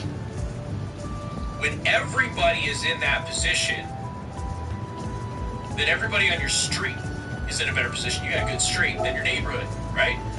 Then your city, then your county, then your state. And then if everybody in every state is doing the same thing, suddenly you've got a really good country, right? Your country's foundation. We used to do things like that in the United States. You took care of your own property, took care of your own family, took care of your own problems. And when everybody did that, the country as a whole was better off. When your neighbor needed help, That's you were badass. able to provide that help. That's Because badass. you were in a good way. That's a good And job. we got away from that after Really the good Civil job. War. And I understand the reasons behind that, but we got away from that after the Civil War. And it all became about, That's really good. forget about state identity, forget about your local identity and your local pride and all that stuff. It's got to be about the country now. And we built this amazing country as a result. The problem is that as time marched on, the pride in our local selves is eroded. But yet, I'm sharing In it. favor of the national self. And then Or I'm saving it, ceded sorry. authority to the national. Instead of just taking care of our own house, which is our city or state, we just ceded that to the federal government. When are you going to take care of us? Right? We see this every election cycle. What has our senator done for our state? Well, your senator is not there to do this.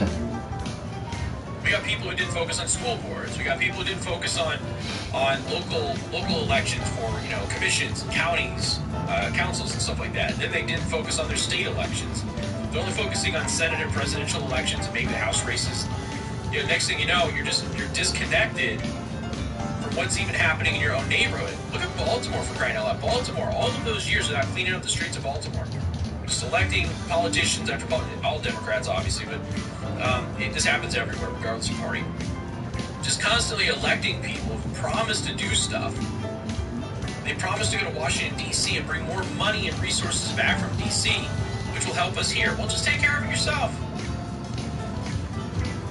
So we've gone from focusing on local to focusing on federal. But if you focus on local, federal is taken care of. But when you focus on federal to take care of the local, Cubs are down 7-4. Yay. and this ding is here. And by the way, he's talking about, man-made global warming, which doesn't exist. He's talking about green energy. He's in Germany. Green energy is a massive failure in Germany. And he wants more of it. Come on, my He's goodness. talking about Damn it. in India. Fuck. As if somehow human my beings coffee. are responsible for that. Got it news for you. empty? It's India. There are Is it droughts in empty? India. Is It's it been empty? a thing in India from the beginning of time. Is it empty? Almost. I believe If it only was India empty. had the technology Oh, to tap boy. into the massive water resources that they have, which exists, the technology exists, then you don't have to worry about some of that stuff. But this guy wants, not just on a national level, but on an international level. He wants the international community. He wants you to give up taking care of your own home. And he wants you to give your resources to the international community. No. Trump warned against this when it came to COVID and the vaccine. He's like, we made the vaccine, so we're going to use it on Americans first. And the global community was pissed off. Too bad, you didn't invent the vaccine. So they wanted Americans to die. And I know we're not getting into vaccine science here. I'm just saying the arguments at the time before we knew what the vaccine was. They wanted Americans to die so that way he could just send doses to these other countries who didn't have a vaccine. I'll be right And his back. position was, I need some we're tea. going to take care of our people first, and then I need some tea. you. Kind of like being on an airplane. The airplane goes down, you put your mask on first, then you put the mask on to the person next to you, because you're no good to them if you pass out. And they want the exact opposite done, which we know doesn't work. Now keep in mind, you just had this douche talking about, we're the elites. We're the ones building the future. This guy's talking about a one world government, basically. Who do you think they think picks that one world government? Who do you think they think controls that government? I don't know, maybe them. Speaking about small and medium businesses in Davos, a Norwegian finance CEO, Christian Braden, says that energy transition will create energy shortages and inflationary pressures, but the pain is worth it. Oh, really? All right, let's take a look. We need to accept that there will be some pain in the process. The pace that we need will open up for missteps. It will open up for shortages on energy. It will create inflationary pressures, and maybe we need to start talking about that pain is actually worth it, because if we don't, there's no business case, there's no economy, there's no welfare. But so far, I think we have been a little bit careful actually talking about the pain in the short term that is likely to come from this change. Yeah, basically what she just said is, I hate poor black people in Africa, and I want them to die. That's basically what she just said. The other thing that she said that most of you heard is that, yeah, we're going to transition to green energy, and it's going to cause massive energy problems, and you're not going to have power in your house and stuff like that, but it's totally going to be worth it. Okay, green energy is a massive failure at this point in time. Every country that has gone green energy has problems. Every single one of them. The only way forward right now is nuclear, guys. That's all there is to it. These mini reactors that are being developed are probably going to be the thing that saves humanity. There is a report out today, we'll talk about it on the radio show. Massive surge of electric vehicle registrations throughout the country for electric grids that already can't support any kind of population throughout the summer. California is roaming blackouts and brownouts every single summer, okay? We just did a whole report. Oh, come on, my Western goodness. energy companies for the first time are concerned that they do not have the kilowatts to be able to manage power, and they're probably going to have some brownouts and blackouts in the Midwest this year. Why? Now you throw on top of that, as I've been saying for months, you throw on top of that electric vehicles, which are a further drain on the grid. This is where I keep telling you, pay very, very close attention to this. They want to drive up the price of gas. This is something that they openly admitted in the Obama era. Routinely, prominent Democrats will say, high price of gas is good because now you'll drive less. That's great. Take public transportation. You don't have to worry about it. Oh, that's awesome. Now you got people to judge out there. Go buy an electric car that you can't afford. Then you don't have to worry about it because as if energy prices aren't increasing, right? I mean, you just heard her say it. Prices are going to go up. We're going to have some grid problems. And then eventually what's going to happen is they're going to shut off your car and they're not going to let you drive your car on certain days of the week. What? And you're going to be forced to use public transportation to get you out of your car. What? Just as this minister in Luxembourg just proposed to the EU. He wants people to not be able to drive their car 2 days a week. So you're not allowed to go to work 2 days a week. You have to work from home. And then you cannot drive your vehicle at all on the weekends. That's what Luxembourg proposed. What? That's a real thing. Look it up. What? We did it, I think last week on the show. No way. The radio show. Not this show, but the radio show. The goal is to get you out of your vehicle. The goal is to get you into mass transit. The goal is to get you to sacrifice your independence. That is the goal. Fuck that. And they want to control that. Assholes. This is as bad as you thought it was. So, I mean, this is just day one stuff, obviously. They detained Jack Posobiec. That's a good job. Detained him for like an hour, and luckily another journalist came up and harassed them enough that they were like, okay, fine, we'll leave. But they detained him. I'm sure you're all aware of this by now. He gave a 19-minute thing on what happened. But Savannah Hernandez, the reporter who basically got in the face of the police and were harassing them, and they were telling her not to record and everything else, and she's like, no, I'm going to keep recording. And by the way, in Switzerland, it is against the law to record somebody, even in public, against their will. It's not here, but it is there. But she stood her ground. She did what she was supposed to do. Good for her. But again, this is... Oh, good grief, man. This is what they do. Right? He's there. He had press credentials and everything else. He just didn't have World Economic Forum press credentials. That's what they were saying. You were approved to be, in the press, just not approved by the World Economic Forum for media, which is obviously asinine and stupid, but that's what they tried to say. Pay attention to this stuff. And I know that the World Economic Forum comes up every year, and we're always, talking about it, but, this is, it's messed up stuff. We got more on this, too, on the radio show today. Now let's look at the World Health Organization. World Health Organization, Davos, basically the same thing. So the pandemic treaty that they're hashing out right now. We went over some of this last week. I didn't do nearly as long of a show as I wanted to on it, but everybody else is talking about it, so I guess I'll probably be okay. The big concerns were the amendments that Joe Biden proposed. Those are the amendments that would have sacrificed American sovereignty. And again, the United States of America, for those of you who missed it, we have the Supremacy Clause, and that Supremacy Clause gives us tremendous power and weight and everything else. The problem is that when we sign on to this treaty, if this thing passes as is being discussed and debated right now, we sign on to it. If we don't go along with the World Health Organization declaring an emergency in our country or whatever it is, and that emergency could be anything. That emergency could be, I don't know, gun crime or racism. Think about what could potentially be used. We've heard the World Health Organization use terms like this. Gun crime in the U.S. is an epidemic. No, it isn't. Racism in the U.S. is an epidemic. No, it isn't. But they said it is. And then, of course, we don't go along with it because we're a signatory of the treaty sanctions. Get it? Now, again, we're in a unique position. We're the United States of America. We've got power, we've got influence, we've got wealth. We can tell the WHO to pound sand. Nobody else can do that. We're basically the only people who can do that, okay?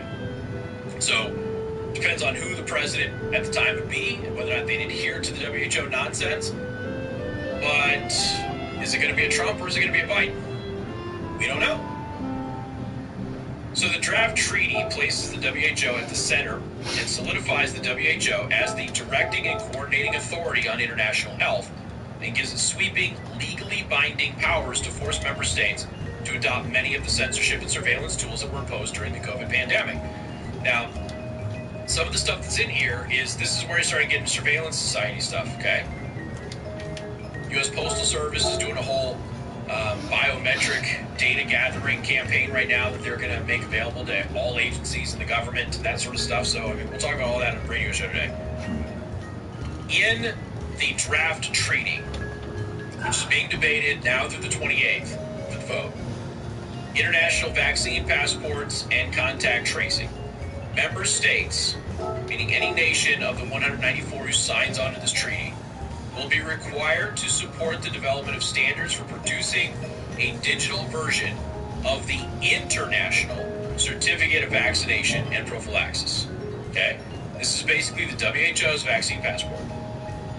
So all countries are going to have a uniform standard that is internationally compatible. There's basically going to be international IDs now. The WHO will also develop norms and standards for digital technology applications relevant to international travel, such as contact tracing apps and digital health forms. What could go wrong? No. What could go wrong with the international community having all of this data on you? Not a thing. The WHO will also conduct coordinated global surveillance of public health threats, and member states will be required to build out their surveillance systems to work with the WHO's global system of surveillance. Non-state actors, which could include big tech companies, will also be required to work with governments, the WHO, and other international partners to leverage their considerable data to create the strongest possible early warning and response system. Okay, global surveillance. Global surveillance from the WHO, who is bought and paid for by China. China has universal surveillance in their country with a social credit score.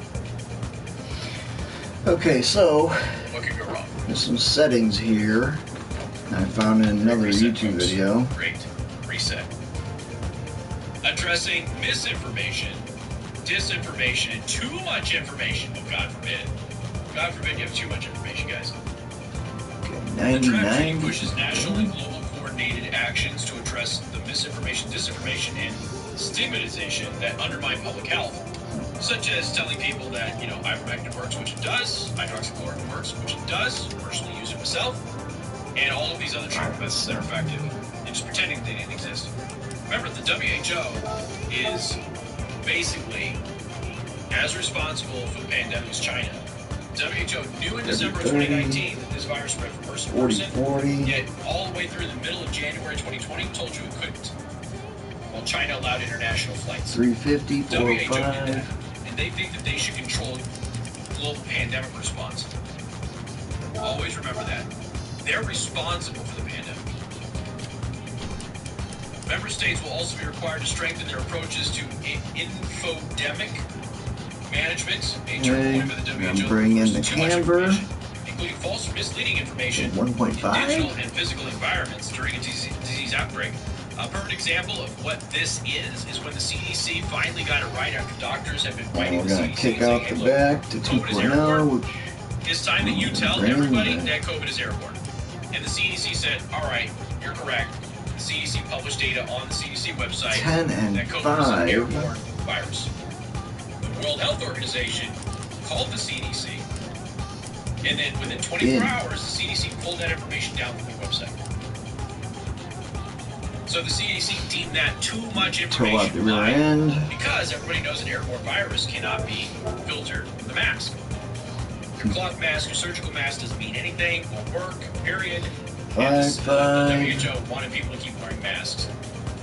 So they told the CDC to pull down that information, and we still got a bunch of Trishas and Karens running around telling you to wear a mask, 5. even though it doesn't work. Additionally, non-state actors will be required to act. Five. Actors to work with governments to fight disinformation. Okay. So they're looking at the funding here. 5. WHO members are set to collectively pay the WHO over $950 million in dues for the 2022-2023, and already paid over $270 million in voluntary contributions for 2020 to 2021. This draft treaty proposes that G7 countries, Canada, France, Germany, Italy, Japan, UK, and US, also pay $11 billion for the Access see to if that changes. COVID-19 Tools Accelerator. Additionally, it intends to create an Seriously? international pandemic financing facility that will extract long-term 10 to 15-year contributions of $5 to $10 billion per year. There was a monumental dingus in Forbes who wrote an article, and I think that it's 700, 1200. for China, but I don't know. He wrote an article on how the WHO's budget is like not even that big, and WHO's budget is bigger than most countries. But I digress. But now, we're getting to a point here where they want G7 countries to pay $11 billion, and then they want annual payments of $5 to $10 billion per year. Nice budget. Nice budget. Okay, so the computer is at 100, Here, let me go ahead. Here's what I'm going to do. and this is down to 80. For those of you on Rumble, there's the treaty, and I'll put it in the comment section below. And then we're going to There's add the treaty. some weight. 112 Right, so if you want to go read pounds. the treaty, it's all right there. Okay?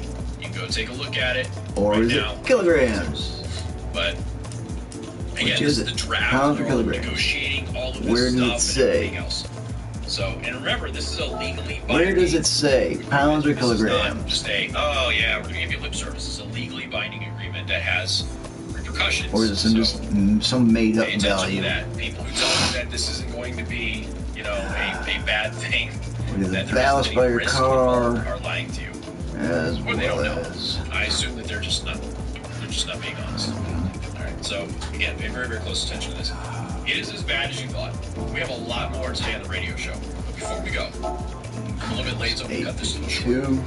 Before we go, I got to remind you two Minus things that 50. I got coming up. One, I got the 2022 Lincoln Day dinner for the St. Joseph County All the way GOP. to the front. And of course, our guest, our special guest, this is super awesome, is Representative Jim Jordan. Okay, So now what? Representative Jordan is going to be coming to town. He's the keynote speaker. I will be the MC for the event this year. I normally wasn't able to be last year, so hopefully, if you are able, make sure you make it out to the Lincoln Day dinner. And again, this is just coming up here this weekend, so you can still get your tickets at gopsjc.com. Yeah, 8:31. I've got another event coming up on June 4th. Still not legal. This is for Freedom System. Oh. This is a local veteran organization. Great group of people. Super stoked. Done events for them in the past. Almost. And definitely would love to have you guys out here as well. So again, you can get a person, you can get a table, couple, whatever you really want. Got all of your meal choices. You can go carnivore, vegetarian. It's up to you. And I'll be giving a little speech there. But you know, this is a good local veteran organization. A lot of people are asking me about, you know, what veteran organization can I support that's local. Freedom System is a great option, and they do their best to feed, you know, homeless vets. They also deal with, you know, veteran suicide and that sort of stuff. So again, June 4th, just 11 days away. We've got that, and then of course this weekend we've got Representative Jim Jordan coming to town with St. Joseph County GOP. I will be emceeing that event. I'll be the keynote speaker at this event, and I certainly hope that you will all be there. Okay, so it would be great to have you all there. Tons of other stuff coming up as well, but it's the beginning of summer, and things get a little hectic and super busy for me. I keep telling myself that I'm gonna try and slow down in the summertime, but it just never seems to really work out. Do you have Niles Burger Ride is coming up? I'll be involved in that as well. So lots of events, and if you ride your motorcycle, you'll be able to hang out with me on some of those as well. All right, ladies and gentlemen, I got to roll. Definitely tune in here at 3 o'clock Eastern Time. We'll have the radio show from 95.3 MNC going from 3 until 6 p.m. And don't forget, you can follow me on Truth Social, because Truth Social is now available for anybody. Now. All you have to do is go to truthsocial.com, sign up, follow me at Casey the Host on Truth Social, and I look forward to seeing you next time. Take care. Something is wrong.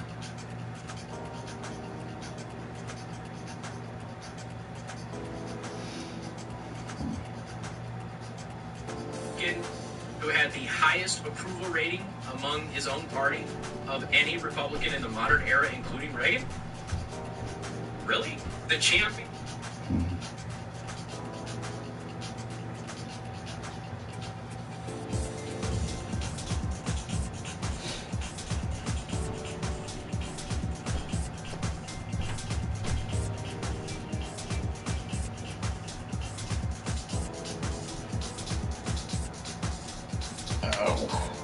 Snap, crackle, pop.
up on Studios America, one of my favorite authors is running for governor in California. We'll talk to the great Michael Schellenberger about that.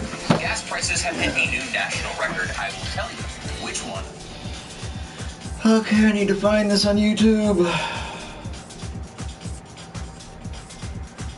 The guy's video.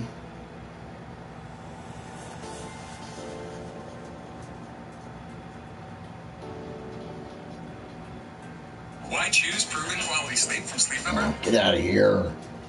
Stupid crap. Because every green thumb. Good.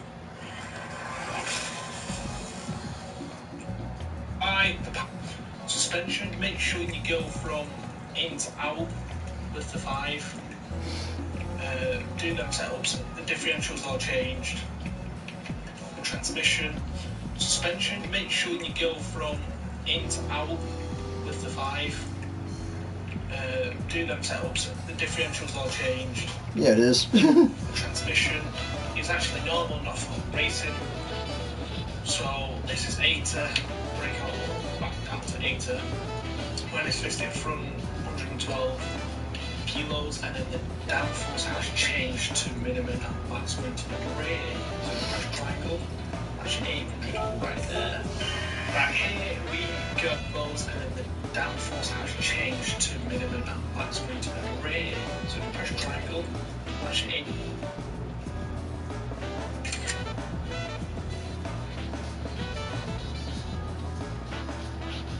Oh, how did you get exactly 800? How did he get exactly 800? Because he is exactly at freaking 800. Something's odd. Something's off. Something ain't right, man.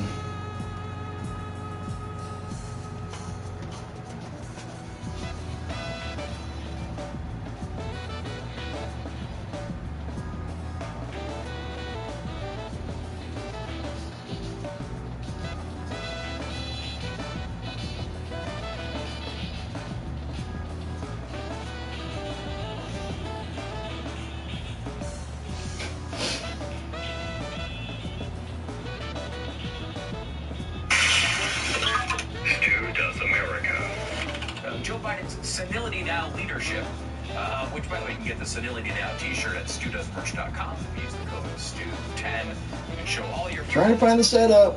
Understand the president is a senile buffoon.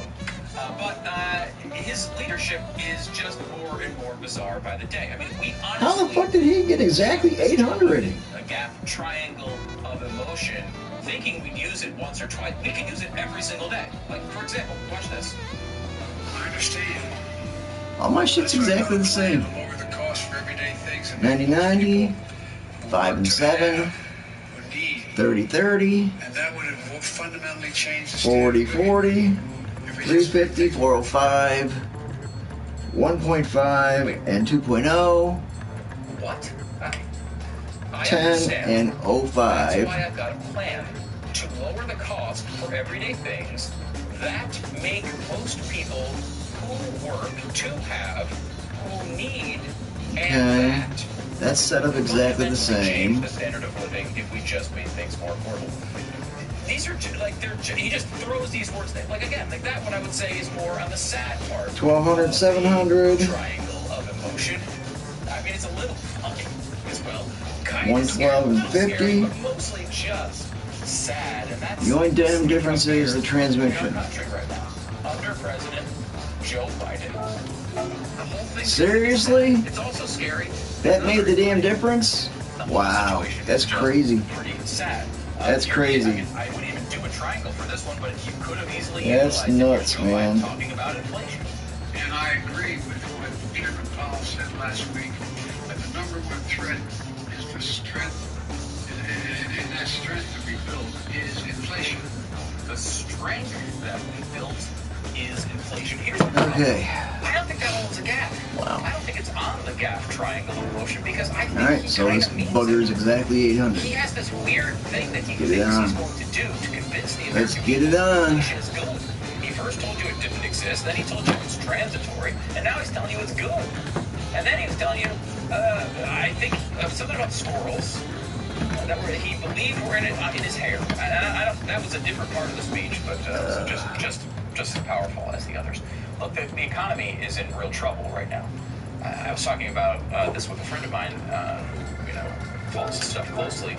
And I was like, what's your vibe on the economy overall?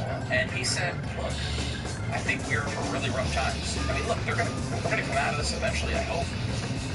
You know, it may take a long time. But you look at even where we are as far as all right, let's see how long it takes me to do this one. Flow cycle, and I don't think we're at the bottom yet. Do you? Would you look at this president and the way this is going right now, and you're saying this is it? It's only up from here. I don't think that's where. I think we have a good way to go before we see the bottom here, and that is scary because so many people are already struggling. You know, look, you can't unplug an economy. I think that's a lesson that should be learned here. It's one that we were on, you know, very early, obviously, on this program, and probably a lot of other programs you watch here on the Blaze. But in the mainstream media, it was not because it was, why did we shut down? Why aren't more kids not in school? Why aren't more kids kept out of school so their parents have to stay home? Why did we open all these shops so early? I think we also had something tweaked at the time with the brake balance. What happened was we spent as much money as is humanly possible. Right there. Right, here we go. So, the film map is on 1 for flat out. And your braking balance is on the rear. Okay. So he's got okay. 4 to the rear. So that's that. So, make sure. Okay. Give that a whirl.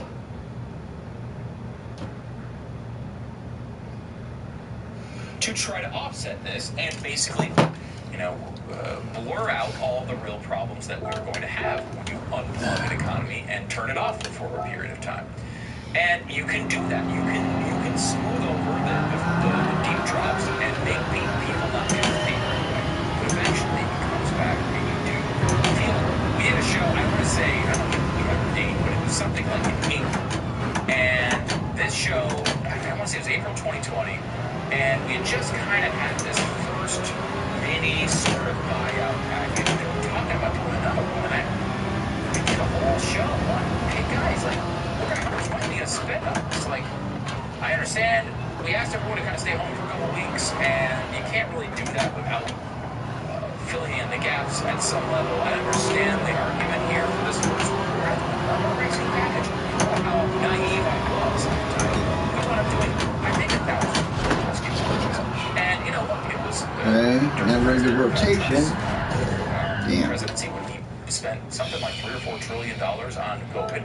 It was a much more defensible, understandable expenditure as opposed to what we've done since Joe Biden came in.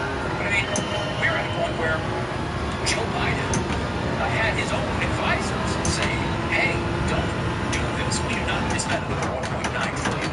You already got the vaccines out there. You got treatments out there. People can go back to work here. We don't need another $1.9 trillion. This economy is going to get overheated already. Now we're seeing the ramifications of all that. Another $1 trillion, which by the way is another partisan bill that went through on infrastructure is another cause of all this inflation. And it's just going up and up and up and up. And now we're seeing the markets say, you know, Jerome Powell, who's a guy, he's kind of an acolyte of Volcker from back in the day. He saw what happened in the early Reagan days and looked at it positively. And look, in those days, raising rates was the right thing to do. May very well be the right thing to do now. We're going to pay a price. This is painful when they do this. They're going to be raising rates. These markets are going to pay. A lot of people are going to lose their jobs. We're in for what seems to be a pretty rough cycle here. All the markets are down. And we're getting what is apparently now just an American tradition that every time cryptocurrency goes down, everyone says it's the end of the market. And it wasn't this part of it that kind of makes me smile because people are now blaming Matt Damon. Now, look, Matt Damon made a commercial where he was on like the space station and he's walking through, it's crypto.com, I think it was, and he's walking through and he's saying fortune favors the brave, I believe it is. And first of all, all, I mean, look, you got to be brave to get into cryptocurrency, but I don't know that we need to encourage more people to just go crazy and bet money on crypto. There's enough people doing that already. That's already part of the culture. But you know, crypto.com arena, they're spending all this money on Damon, and I will say, even more offensive is they also have LeBron James that makes Super Bowl commercial, which is the worst thing anyone has ever done, obviously. I will say, you know, and I've said this before on the Twitters, I follow crypto.com. I'm a customer of crypto.com and have been for a while. They appear to be in a death spiral. I have no inside information on this, but I will say they're changing all their rates. They seem to be trying to chase away large customers from their platform. They're making it impossible to utilize it, and they're doing what I remember Rematch doing. We're like, it was like, oh, you guys can see as many movies as you want for $9.95 a month. Okay, you can't see as many as you want. How about 3 a month? That'll be great. $9.95. How about 2 a month for $12.95? Is that okay? You can't see any movie, obviously, at any theater. How about you can see one movie at this theater at 3 in the morning once every 3 months? That's our final offer. And we're out of business. That was kind of the Movie Pass story. Crypto.com seems to be going through the same type of thing right now, which is pretty scary for people who've been there for a while. You know, there's a lot of promise here, but I do like the fact that everybody's learning about David. The only thing I would complain about is start blaming LeBron James. Because he's at least as responsible, probably, because he's LeBron James. I want to go through a little bit of this on the crypto side, though, to keep things into perspective a little bit. One of the complaints, of course, is every time crypto goes down, we get this flurry of headlines about how, you know, crypto is dead. Here we go. The crypto winter is here. Dang, wow, no downforce at all, man. Toxic minds and lost life savings. The cryptocurrency dream is fading fast. Crypto is imploding. Here's all you need to know. Financial Times, the sun starts to set on the Wild West days of crypto. A little more on that coming up later in the show. Lehman moment for the crypto market. Experts say 90% of tokens may be wiped out. Wow, that's a hell of a prediction. And of course, the Spectator, crypto is dead. Cryptocurrencies are very up and down. Okay, we've seen this. If you've been in this world for a while, you're very familiar with this process. There's ups and there's downs. The ups seem to be higher than the downs over time. I don't know if anyone's noticed that, and apparently not. And what they're doing in media right now is, for some reason, they see something that's decentralized out of the hands of the power of government. It is not regulated. They can't allow you to enjoy it. So what they're going to do is call it dead every single time they call it dead. Many times before, even the 2017 bubble, and certainly after in 2018 and 19, they called it dead over and over again. And you know, here it is. It's still much higher than even the peak of that bubble. I mean, it's really amazing. But I thought we'd look at this real quick, because if crypto is dead, sure, you can look at the absolute peak when Elon Musk is on Saturday Night Live and everyone's at the very highest point of a very hyped up market and say that people have lost money. Yes, if you bought money on the day, or if you bought crypto on the day, yes, you've lost some cash on the battery that we didn't put in more than you can handle. That's always the advice I give everybody on crypto. It's very, very up and down. It's very volatile. The ups are fun. The downs suck, especially if you buy really at the worst possible point. But I decided, let's look back for a second and compare a normal set of investments, the Dow Jones, compared to crypto, and what that would mean to you looking back. Because everyone's telling you this is dead. How is this working out for people overall? It's been a tough 6 months to a year for cryptocurrencies. So let's look at this a little bit. If a year ago you put $10,000 in the Dow, today you would have $9,630. You'd be down just a little bit. If you put that $10,000 in Bitcoin, you'd only have $8,500. So you would be down more than you would be in the Dow if you invested equal amount of money, $10,000, about a year. Dude! Wow, these guys fucking, they're terrible. You'd be down a little bit, but maybe you'd be okay with that type of risk. I don't know. That's teaching really bad habits. Just stop there. Let's not stop at the peak and the highest point and compare it to today. Let's take it braking on this fucking car is horrible. We keep hearing over and over again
Again, it seems to be working pretty well for a lot of people who decided to stay in for any period of time.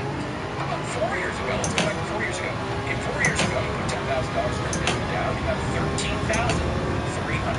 Again, that's not a terrible return. It's better than keeping it in a bank account, certainly. Nothing wrong with money in the stock market. However, you put that in Bitcoin, you'd have $34,600. Again, much higher, almost 3 times as much money. Let's go back 5 years just to see how that one goes. 5 years ago, you put $10,000 in down, you have $15,800. Again, you made some money there. Nothing wrong with making some money. However, if you put that same $10,000 in Bitcoin, you would have $144,200 if you just stayed in it 5 years. Every piece of coverage about crypto is about some scam project or some failed project or how crypto is dead. How many times do we have to tell the same story? Does anybody believe these people anymore? You know, we're seeing this story play out in the economy because of massive failures from this president. And we can go through his entire presidency and it's hard to find any successes. I can't find one. Oh my gosh. That's why they like this abortion thing so much. Because at least it's something. At least their base is with them on this. Their base is not with them on inflation. Their base is not with them on any of this stuff that's ruining their lives. The Fed now is confronting why it may have acted too slowly on inflation. This is a story we talked about over and over and over again. We said inflation is here. They said no. They said inflation is transitory. We said no, it's not. And now they've just admitted it, and everyone's supposed to just move on. Well, we're not going to move on. We're going to keep pointing it out. We're going to make sure that people are held responsible or do everything that we can to hold them responsible. And now there's a new political approach from the president who realizes, okay, I got nothing. His most popular Real switcheroo right now is helping Ukraine, which again is not going particularly well. I mean, I guess it's going better than Russia overrunning the entire country, but like, this isn't exactly a success story. They were clearly wrong at every step of the way on this thing, and that's their most popular policy. This is why they're going to the abortion thing so hard. When this came out, it said, well, Biden to blast Republicans as having no plan on inflation. The party that's out of power has no plan on the thing they said would happen if you passed $2 trillion of spending and you did it anyway, and that's their fault somehow. I tweeted, I feel like this is the picture that they showed, and it's just Biden kind of staring out into space, probably thinking about ice cream, but I kind of picture him saying, like, what if quality of this, what if we say they have no plan on inflation? Oh, I'm entering that completely wrong, man. Embarrassing at this point. And I've said this before, and I will say it again. I am not the person who came into the Biden presidency with a lot of optimism. I did not think Joe Biden would be a good president. I didn't think a lot of the things he promised would come Holy true. shit. I didn't think he would be Wow, you cannot enter shallow whatsoever. I didn't think he would do a good job. Even with those expectations, Went past this lab, that was terrible. impossible to quantify how terrible he has been at every aspect of his job since he walked into that building.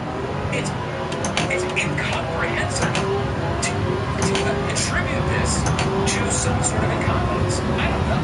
He couldn't be more incompetent than he is. And it might be worse.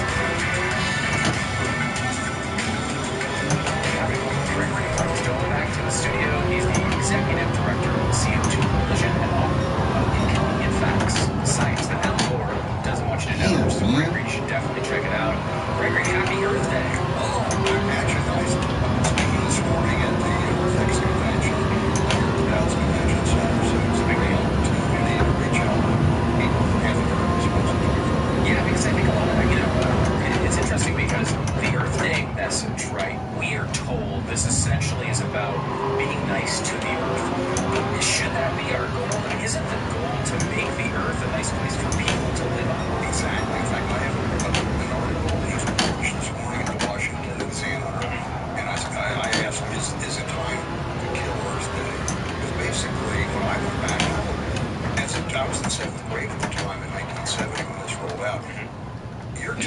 Brakes are fucking horrible. If you're driving in your Chevy or Ford, you throw stuff out the window, littering was rampant, right? And then began. You threw it out the window. It was just, and our air was terrible. The water, the Cuyahoga River caught fire. Lake Erie was liquid dead. Now Lake Erie is a mecca for sport fishing. The Three Rivers of Pittsburgh were so polluted in the now famous bass tournament there. Our air and water now is cleaner than it's probably been since the beginning of the Industrial Revolution. And according to the EPA, our air has increased. We've got 50% better air than what we did when they started this in 1990, going back to 1990. I don't think people understand that. Because I was in Pittsburgh, I don't know, it's going back a few years now, and they had pictures of what Pittsburgh looked like. We were at the top of the mountains out on the side, and you look down and you couldn't even see the city from where we were standing. Now it's crystal clear. People don't understand that things are improving. This has gotten a lot better over the past 30, 40, 50 years. And by almost every metric we look at, our ecosystems from the poles to the equator are thriving and prospering. Humanity's benefiting from this, and it has a lot to do with us doing great things technologically. It's also the combination of the ones warned about 1 degree since 1850. That doesn't sound horrific to me. I don't know if it does to you. Not really. Combining that with the increase in CO2, it's driving vegetation growth. We hear about deforestation. No. We should talk about reforestation. Again, the engine is in the back of this car, not the front. It's 1953. We've increased reforestation by 50%. In Pennsylvania, it's increased 500%. That's standing timber, the acres of standing timber. So our forested areas are expanding, not contracting. We go down the whole laundry list. It would take me an hour to get through everything of things that you're being told that are tragedies, that are disasters that just aren't happening. Fires are 20% for the first fires area burned of what it was back in the 20s and 30s. We're being told just your listeners, your viewers have never heard that. Yeah, I think there's something we're really bad at as human beings, which is understanding the long-term trend versus what's in the news right at this second. Like we see a bad storm happen, we see a terrible fire happen, and of course the news immediately embraces that this is a result of it, right? But when we look at the long-term trends, just that you look at the trend of people who died in climate-related disasters, we're down over 95%. 98%. 98%. It's a miracle. It is. It's partially, probably the biggest part of that is the warning systems. There's a tornado coming. The sirens go off. We know that they're coming into your basement. So, and the same with hurricanes. We can say, if you were in Galveston, very early, I guess. Hurricane hit, you didn't know it was coming. And we've got better warning. That's probably the biggest thing. But it's just completely opposite of what we're being told. The natural disasters are increasing. In fact, the UN report, which is the UN's World Meteorological Organization, just exposed their study. They claimed a 5-fold increase in natural disasters. And we took a look at that same data and concluded that since 2000, natural disasters have been in significant decline. They manipulate what they do is they manipulate the data of torture, which is the data of statistics until they get the answer they want. That's what they do in this case. You see the same thing with extinctions. Extinctions are skyrocketing. And they show charts. And again, we went back and looked at that same data to find that extinctions peaked in the late 1800s, early 1900s, and they've been in significant decline. They claimed that there would be 1 million species go extinct over the next several decades. You know, it's been for the last 40 years, the average that would take 25,000 to 30,000 species going extinct over each year. It's been 2, not 2,000, not 200, 2 species going extinct average over the last 40 years. We'll get to 25,000 very long. The story there should be worth being us as humanity in America are doing a really good job protecting endangered species, and we should be proud of that. I think there's a line that happens in life where you start off and you start improving your life, maybe earning money, starting with technological advancement, and society does that, and they don't care really about the environment until they can guarantee their own survival and that they can flourish. And then they these things start to improve because people want them to improve. And that, I think, is the pattern we've seen over the United States early on. You know, as you point out, you're throwing wrappers on windows and everything. That stuff come changes on, over man. time because people start to have the ability to focus on it. Exactly. And that's why I think we should kill everything. Because I think it should be a celebration of the many benefits we're seeing in our ecosystems. But instead, it's a disaster fest of horror stories that are made up. In fact, they had to invent a completely new pollutant, CO2. They call it the demon molecule. It should be called the miracle molecule because of the many benefits we're seeing.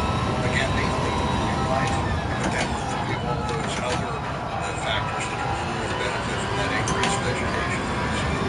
Crops are breaking records year after year. And it's not just, and it's in countries like India. Our research associate, Vijay Jayaraj, he writes a lot about energy poverty. He's got an article coming out about Indian agriculture, one of the hottest countries on earth, and they're breaking records year after year.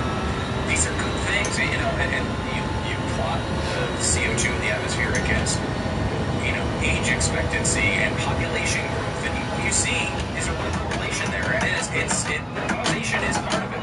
And, you know, being able to build a society and a civilization around dependable energy is the line between an advanced civilization and one that puts all of its people at risk. Yeah, I use three terms, three descriptors when I talk about electricity and energy. It's reliable, abundant, and affordable. Those are the main three things. Reliable, abundant, and affordable. The only way to get that is with fossil fuels, coal, natural gas, and oil. Nuclear is reliable and abundant, but it's not affordable. Not the way they do it today. Wind is, you can't describe wind with any of those three descriptors, right? It's intermittent, it's not reliable, it's not abundant, it's a very low density energy source. Let me go to what we're dealing with right now, because people are paying a ton of money to gas pump. Biden administration goes back and forth from saying to basically to their side, to their supporters, we're doing everything we can to stop fossil fuel production because it's so bad. Then they come to the American people and say, what are you talking about? We haven't stopped any fossil fuel production. We're trying to get these oil companies to go out and drill more, but they're too greedy, which I don't understand. It doesn't make any sense to me at all. What's the truth here? Yeah, one of the they called the leaders of some of these oil companies up before the House a position last 2 weeks ago, and one of the House members there was interviewed by Morning Joe, and she said, well, these companies need to produce less oil, and then about 30 seconds later, she said, these companies, the reason gasoline so high, they need to produce with gasoline. What is it? Make up your mind. And those same companies that were saying 2 weeks ago, they need to produce more oil a year ago, before the same acquisition, they were saying they had to stop production. It's just incredible that they can say both of these things, and they know they can't get away at this point. With Oh my gosh, hit the apex, you fool. They know supply and demand, at least the Break basic. earlier. There's been a lot of students that Biden has done, the Biden administration, to curb oil production and natural gas production. But just this Tuesday, probably the most harmful regulation was announced, and that's the National Environmental Policy Act. And what that's going to do is reimpose climate change for every single project, if it's in construction, is it roads, bridges, and this effective construction of wind turbines and solar farms. What it does is slows down the permitting process, and before Trump rolled back these regulations, it took 5 years for the Interior Department for a permit to be issued. Transportation, they worked for 6.5 years. Think with that, if you want to do a project, you can't wait 6.5 years for the permit. Right. And Trump era and his people rolled back those regulations. So it's going to be a death by 1,000 regulatory cuts. What, Ziggy? This is tied into the ESG scores, right? Where they're trying to. You're going to have to wait, Ziggy. Another layer of things they need to do on these basic projects. That's bad. And this is completely separate. Okay. And it goes under this ESG. You gotta wait, Ziggy. 2 more laps. 3 more minutes, dude. Stop. It's one thing on top of another. Like I say, it's 1,000 regulatory cuts. Kind of what I had read about in that they are kind of feeding each other, which is a real problem. Okay, So let me go to how we solve this. I mean, especially long term. I get the sense, I grew up in, I was in high school in the 90s. I watched a lot of these environmental programs. Even some stuff like recycling, to me, as I got in, even as a conservative, it was so obvious that everyone was supposed to recycle. It was obvious code. And you go, you start looking at the details of these things, and it's not obvious at all. In fact, there's a lot of problems with it. A lot of this is because kids never hear the other side. I know you guys are trying to work on this and trying to present the actual truth. Yeah, we are. In fact, I've got the Daily Signal from the Heritage Foundation has a quote from me. They called me up and said, Tell you what, I like the way the Lexus drives. It just came out 2 days ago where 87. Unless I can play around with the arrow or something to keep it balanced. And there's no front downforce at all. Just, yeah. And the brakes are terrible. That's surprising because they've never heard the other side of the story. All they've done is aggravation, death, doom, and despair. And it's because of us. They've never heard this. And I've had a chance to talk with young people. And when they hear the actual facts, I just did on the airplane yesterday, when they hear the actual facts, they go, wow, that's really good. And so I think this belief in a man-made catastrophic homeless wildlife tragedy, we started with the schools and at the CO2 coalition. We're now going through an education mission on targeting school children. And I'm so proud of what we've done there. We've got our first comic book that was just published, and it's pretty cool. Once upon a time, the true story of the miracle molecule carbon dioxide ends with the explosion of water communities. Our next comic said Simon the Solar Power Cat. And so I actually put together a number of gifted people that part of the CO2 coalition. These are PhDs in chemical engineering and physics and all. We put together 4 lesson plans right now. It's science-based lesson plans without the book agenda. We're presenting science only. We've got a series of videos coming up. The videos that we collage, the videos themselves are really attractive. Done the anime style with our talented Brazilian artists. And so it's the kids, we've tested them out, just love them. They went through and they go through and read the book. I'm really proud of them.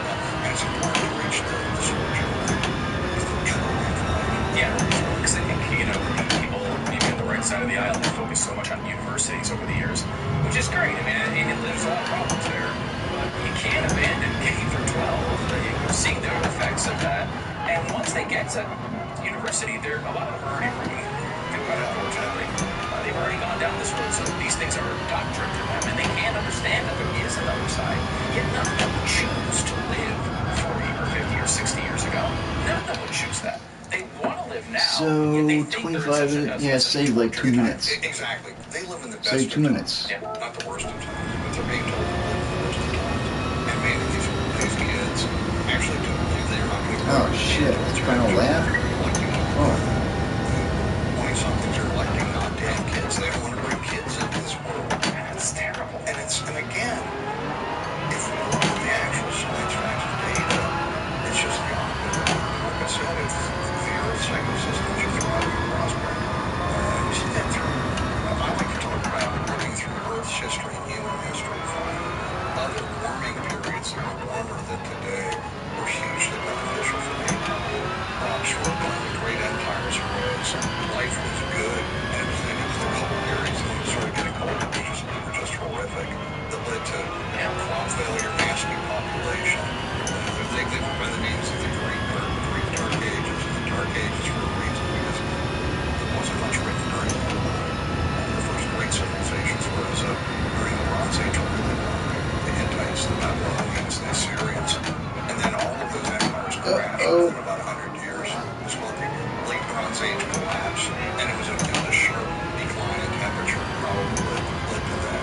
Well, I mean, I can tell you right now, I'm really out of the Northeast. I live in Texas because I wanted it to be warm as it will too. That's just me. Gregor Redstone, it's Earth Day. What better day to celebrate with Gregor Redstone than Earth Day?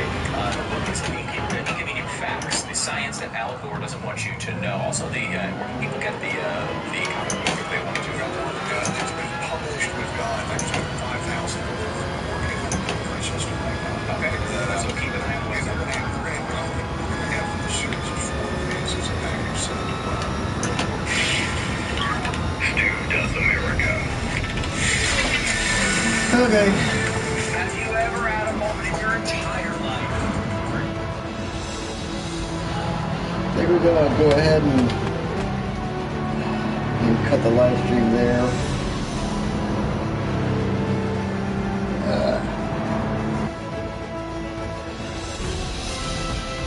I gotta go to the bathroom.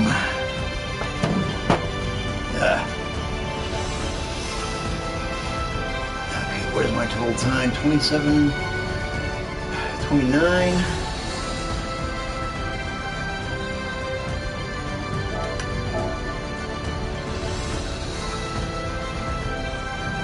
I don't like the way that car feels. Something about I don't like the way it feels.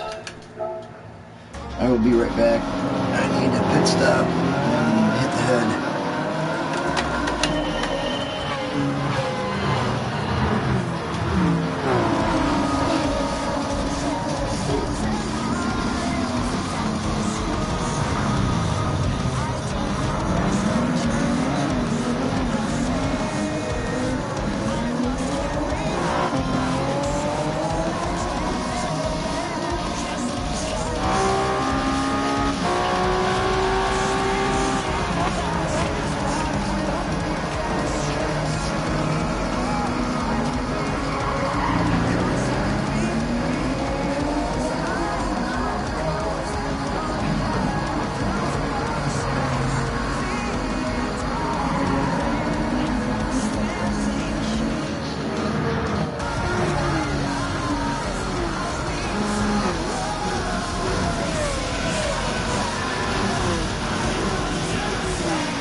way too high.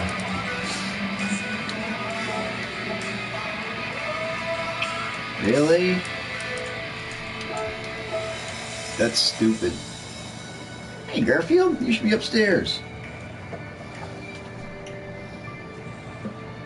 You wanna go upstairs, Garfield? Come on. Let's go upstairs. Come on, kitty. Let's go upstairs. Come on, Garfield. Come on. Come on. Come on, Garfield.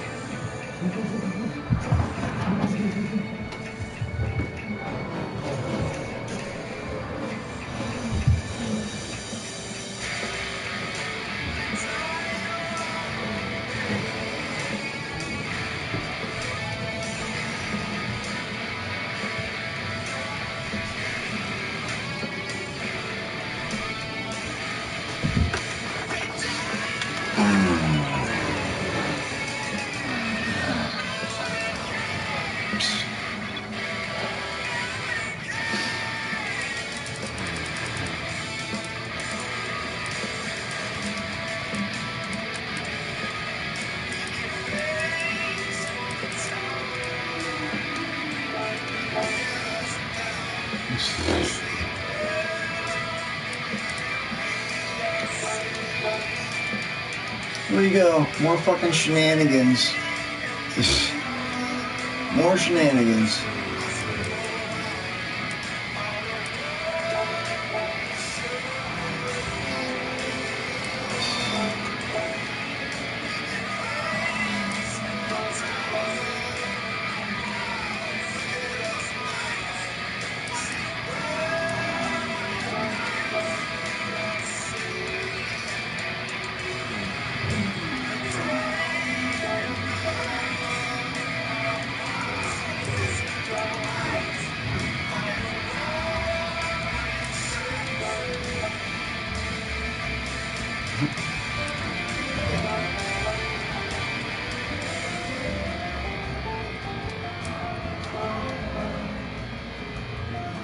Oh, are you kidding?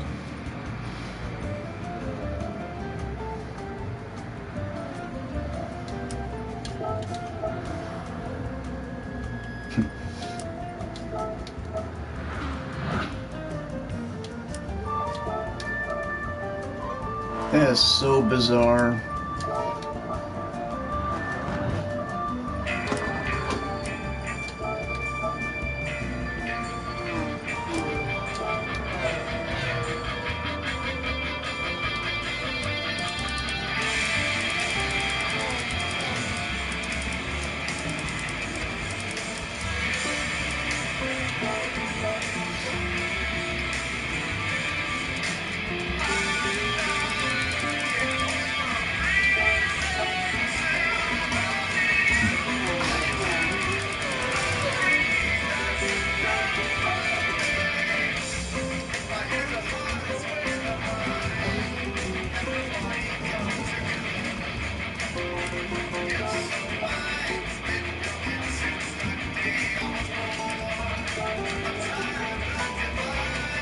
Wow. Okay. Let's give this a whack.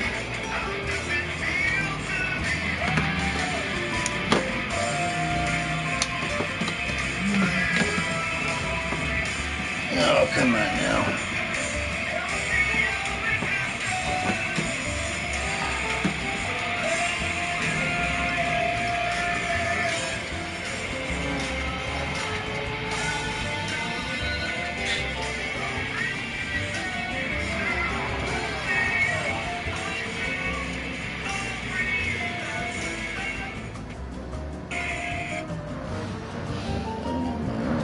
Dad's watching too, actually.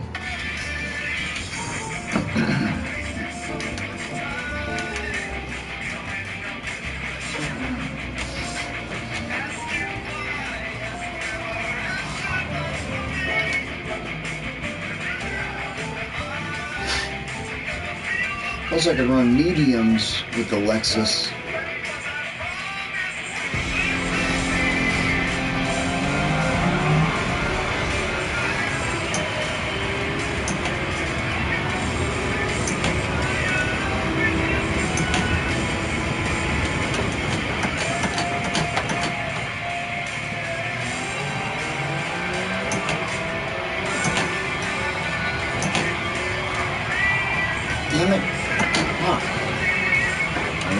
he's on a controller also. He was also on a controller, which makes a significant difference. You just flip your thumb and you're at full turn or full brake.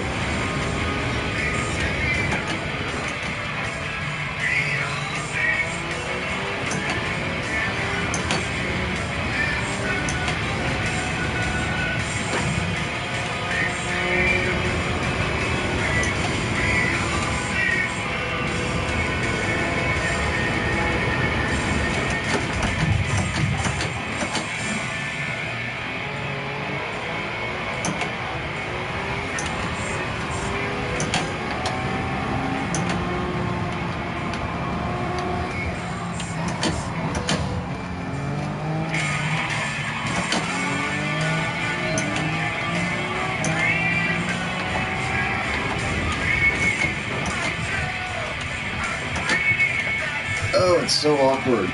Can't see shit. Unless you're really used to it.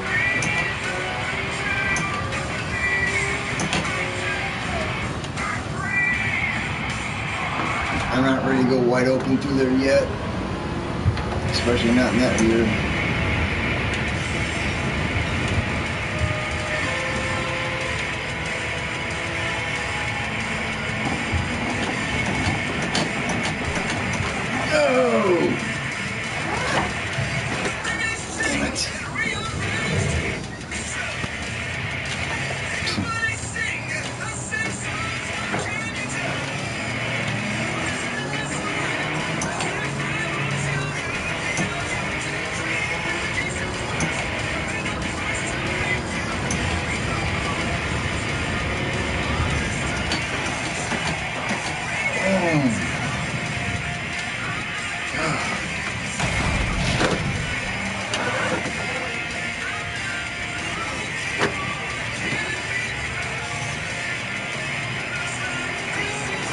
Okay.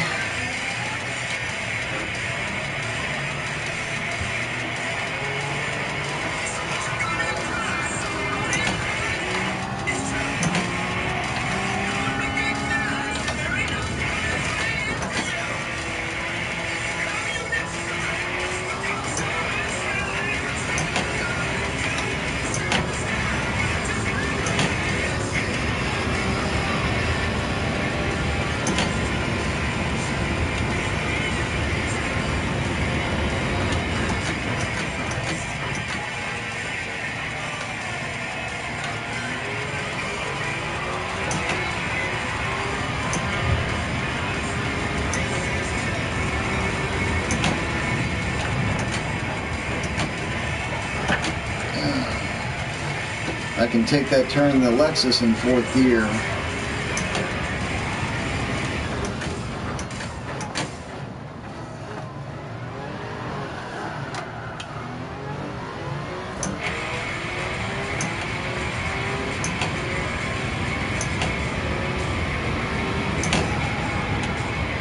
Oh my gosh, this car, I just don't like driving it. Not in this setup.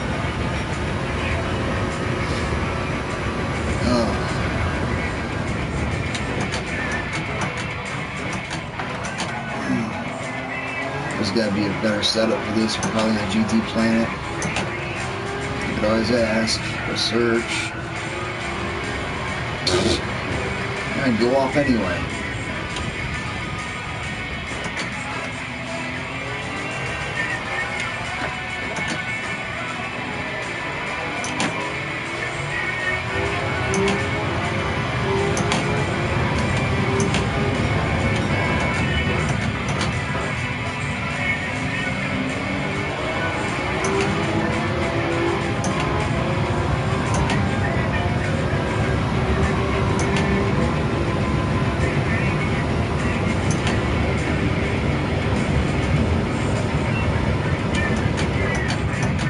$165.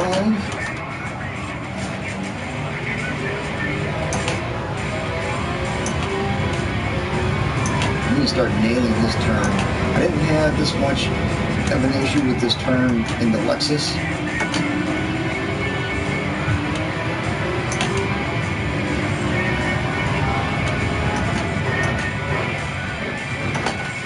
Get off of me, idiots.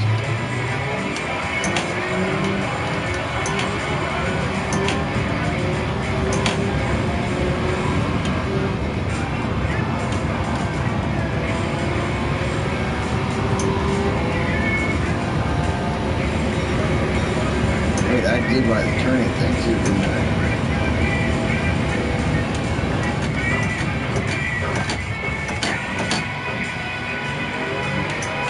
Try that next round.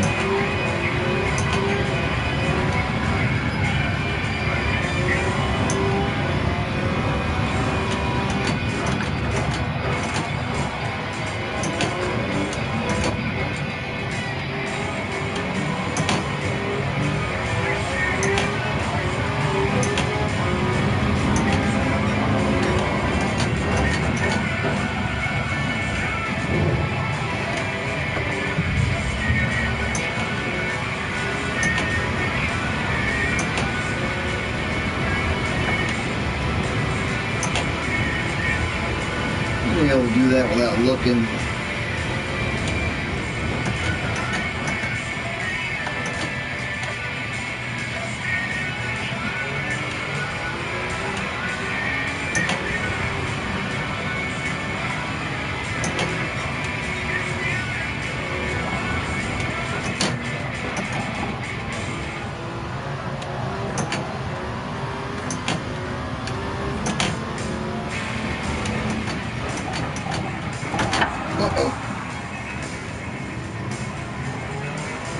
No penalty?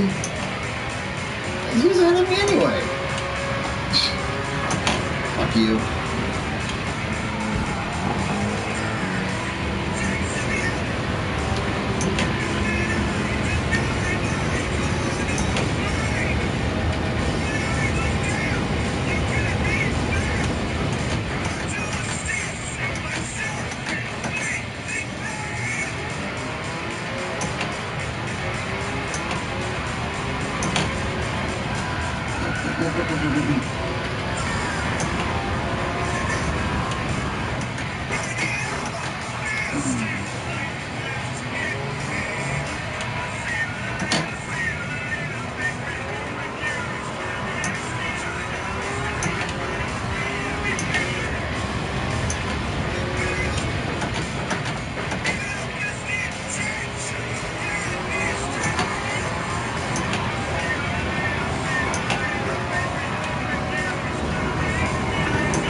.62.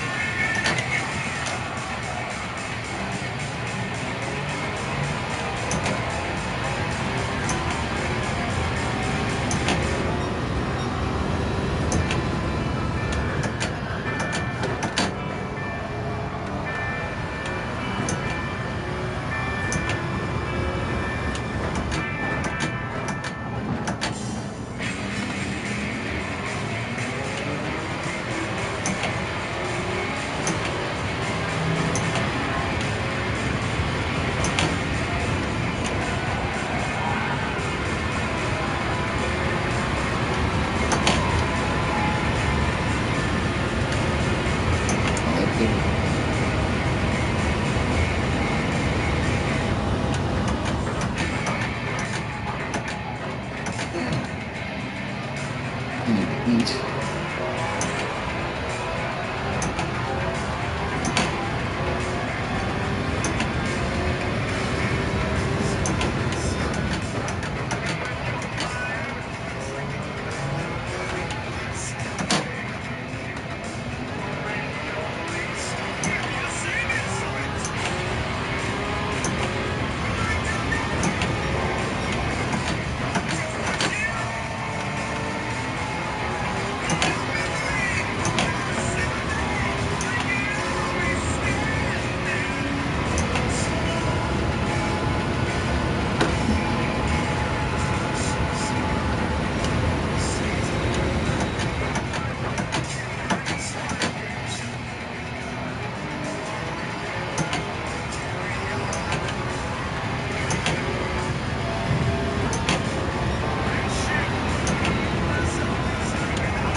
damn it. I can't set up at full speed.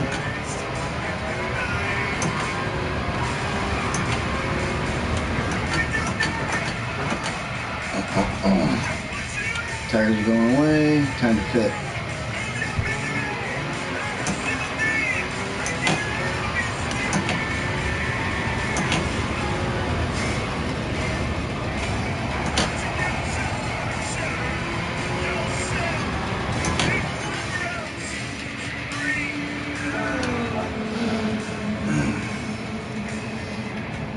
He'll pit next time. Yeah, I gotta stretch it next time though.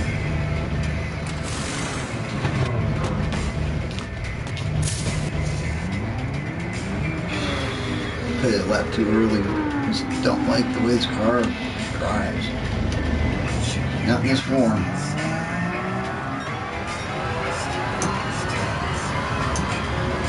Yeah, it's a little bit quicker, but it's not as fun of a ride.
Why didn't he, like, get stuck in the fence?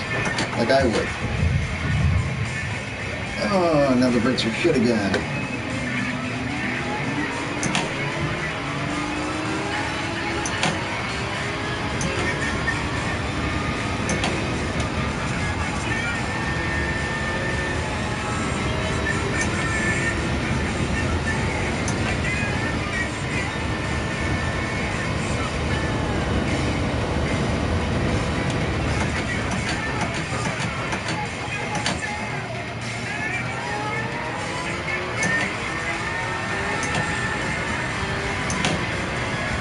I was about to say, let's run the perfect lap.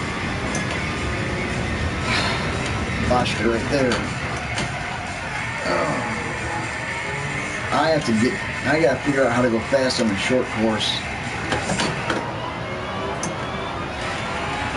Unless the car makes that much of a difference. Well, I did get lapped by my own car 2 or 3 times. 20-minute or a 20-lap race. Getting ready for manufacturer for Manu.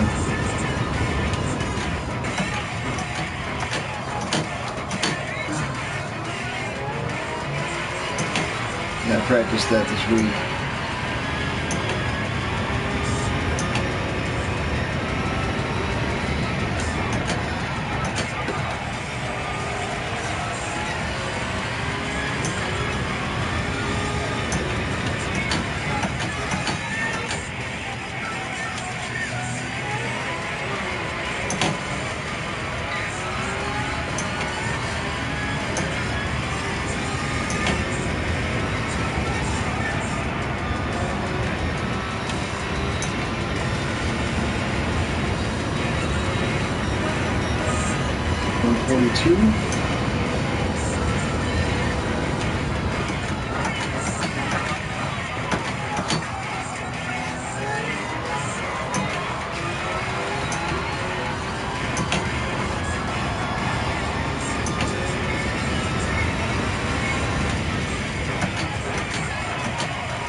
start braking earlier so I don't kill the front tires.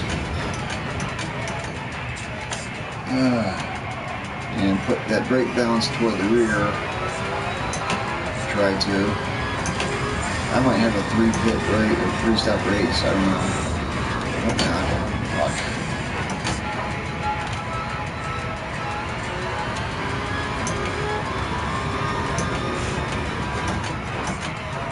You know, it's good to drive this car set up like this so I can drive it bad. So when I drive it good,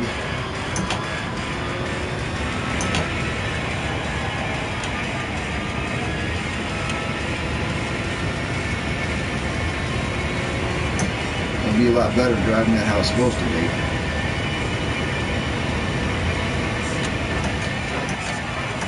Get ready for what you call it.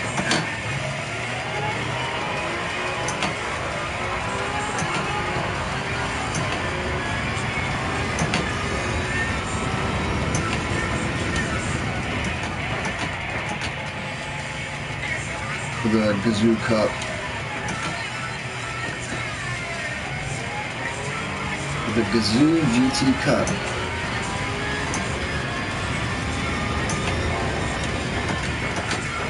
Well, the Gazoo Racing GT Cup. There you go. Gazoo Racing GT Cup. I'm not sure what day it is. It might be Wednesday, for all I know.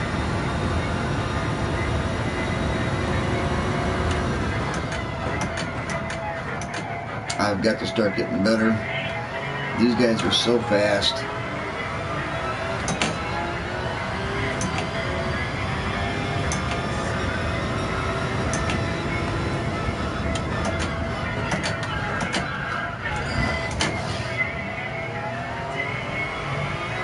Now, having a game that was focused on online racing, which is what Sport did, taught these guys how to race against real people and do it fast.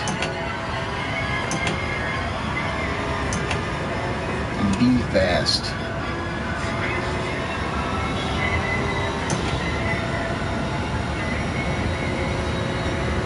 Alright, so I'm on lap 11.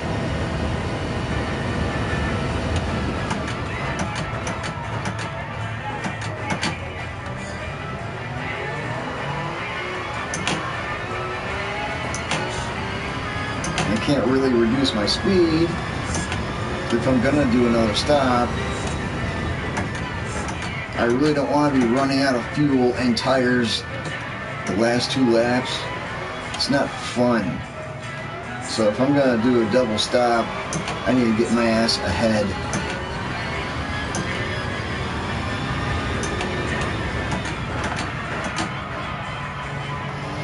And if I do a double stop, it's gonna have to be soon.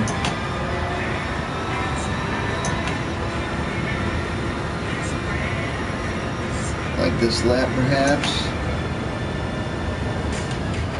Because these tires aren't gonna last. Not the way I drive. Which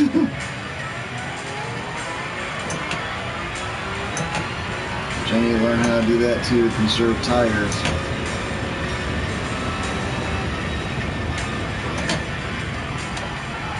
Oh my gosh.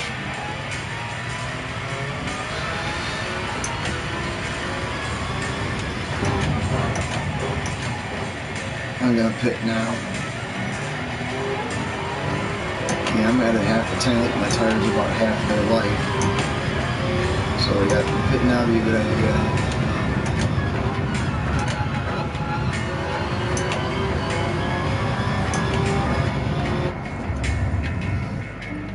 Intermediates. Okay, so I don't have to take much fuel at all. Go a little bit over.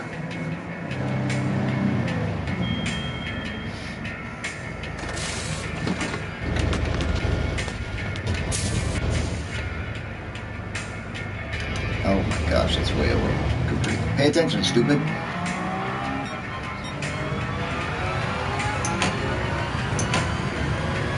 Driving one-handed, drinking some tea. Oh, come on now. Yep, cold tires, right in the kitty litter, of course. I still have my lead. Here come the idiots. Oh boy.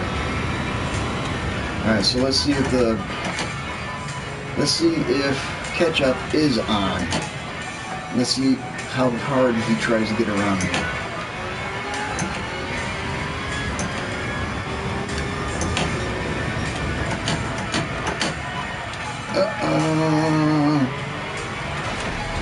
Go, dude. That shit doesn't help.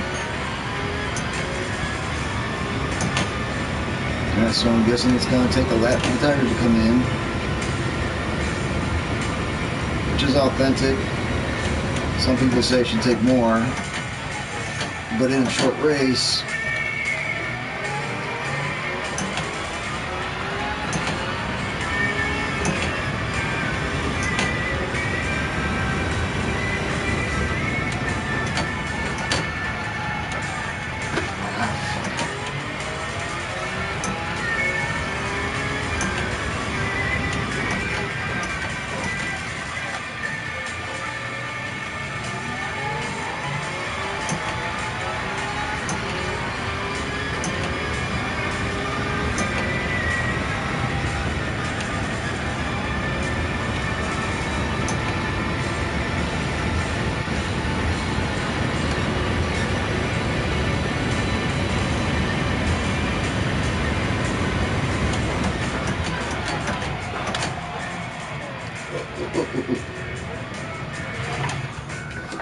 come on now.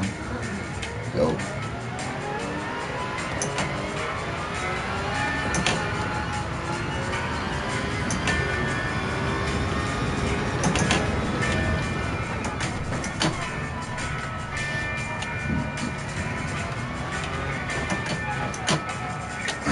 Pay attention to gears.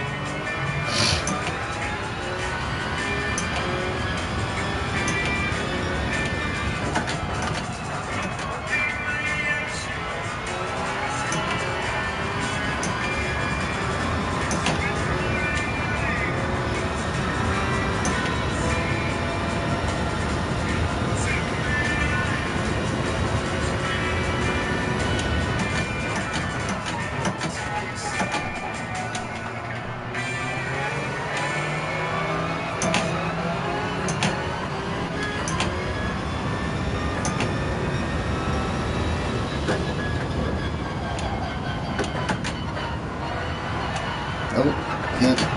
Car won't rotate. Can't go through there and forth with this car.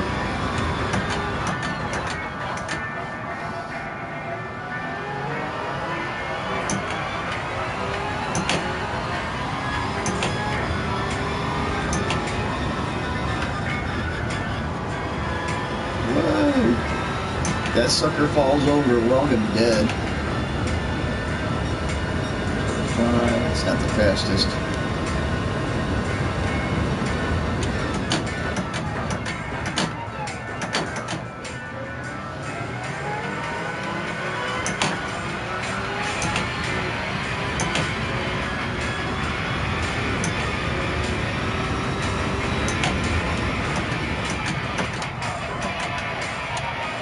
Should be hitting that apex man right earlier if need be.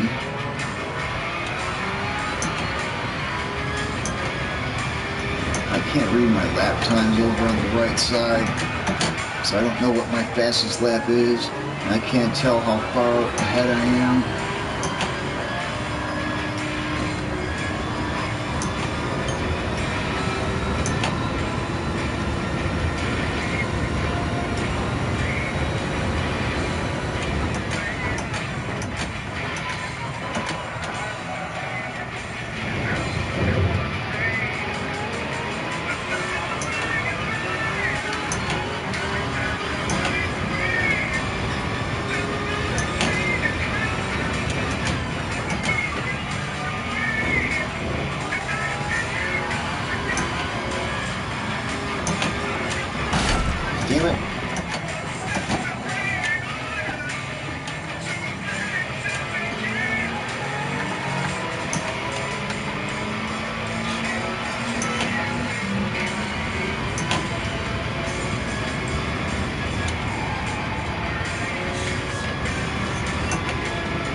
fastest lap is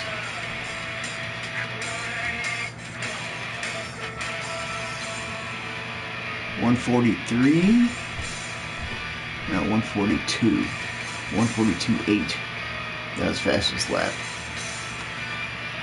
And I am... yeah. Okay, so it shows my fastest time as being 142 over on the left. And I'm 21 seconds ahead. Something like that. And I've got nothing left in the battery, whatever the battery's supposed to do. And my fuel is still good. So my time is 25 minutes. And boogie.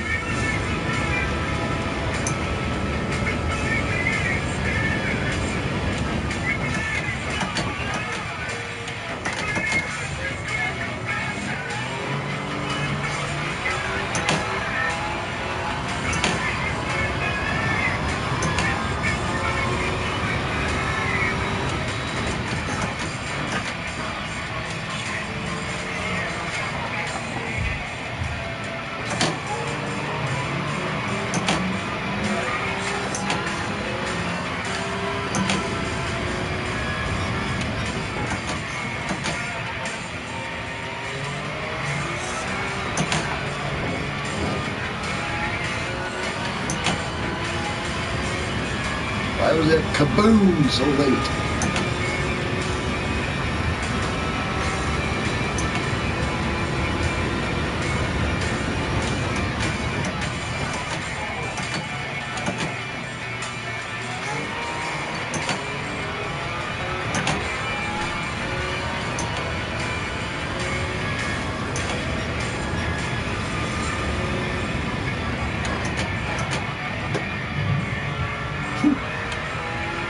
Kaboom!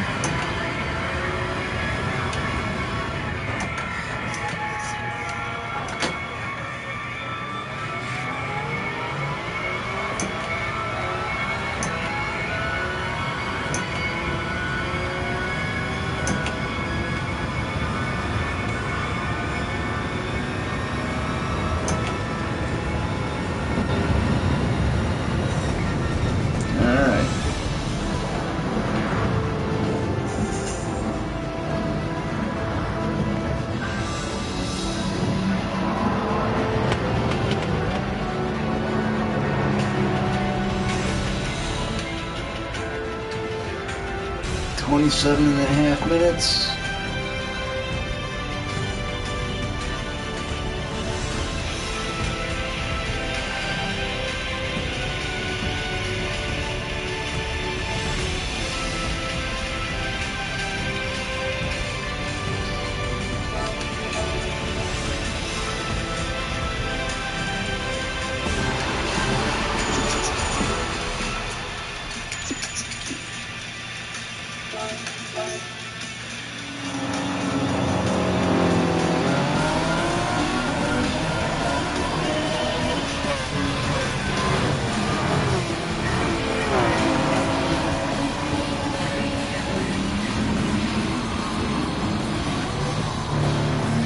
Alright, so I'm gonna end the stream there. I need to go feed the kitties and make people food.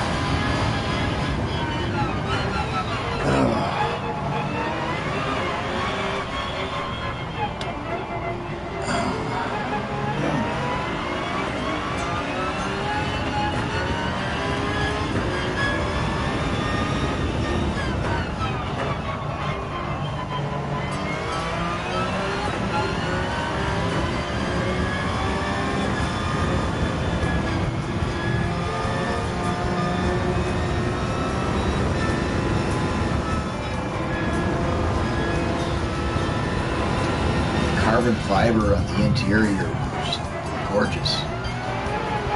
Gorgeous, absolutely gorgeous. Man.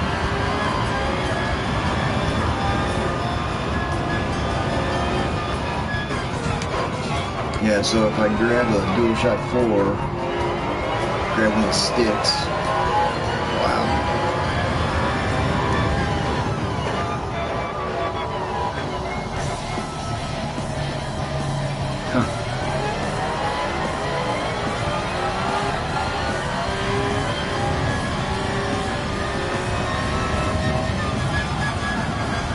What's all that?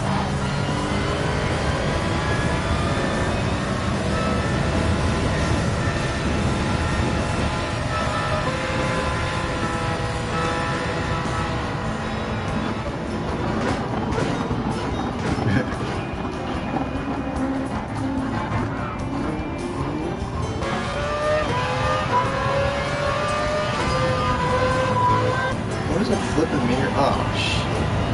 Damn it, it's changing cars. Son of a bitch.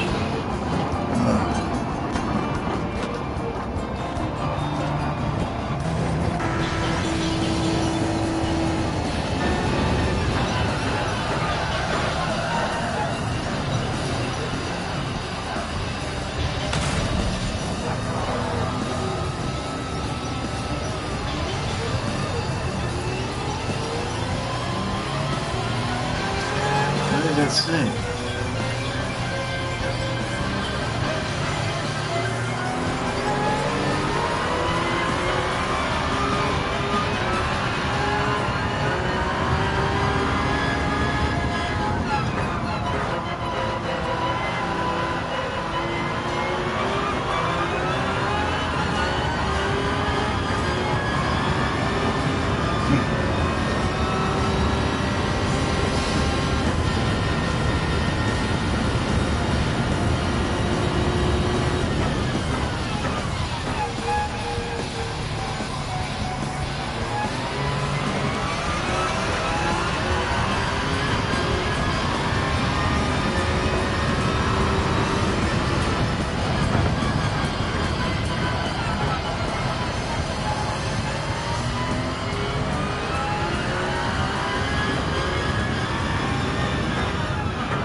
Numbering?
What is that list to the right of the mirror?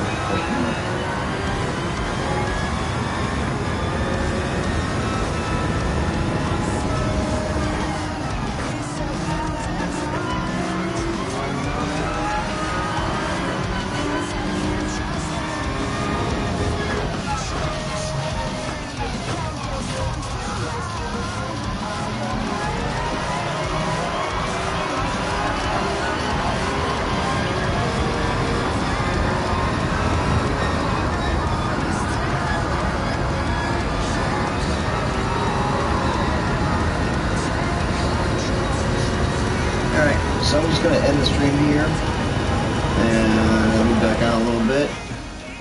Got some stuff to do. I need to eat.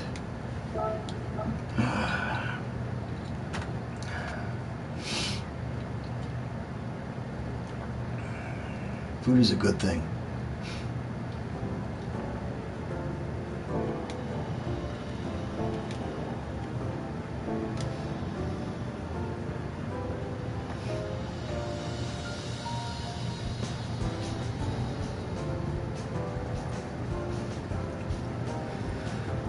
So next is to see how quickly the Lexus can do it after I eat. So see you back in a little while. Thanks for watching. Thanks for following. Thanks for liking. Thanks for subscribing.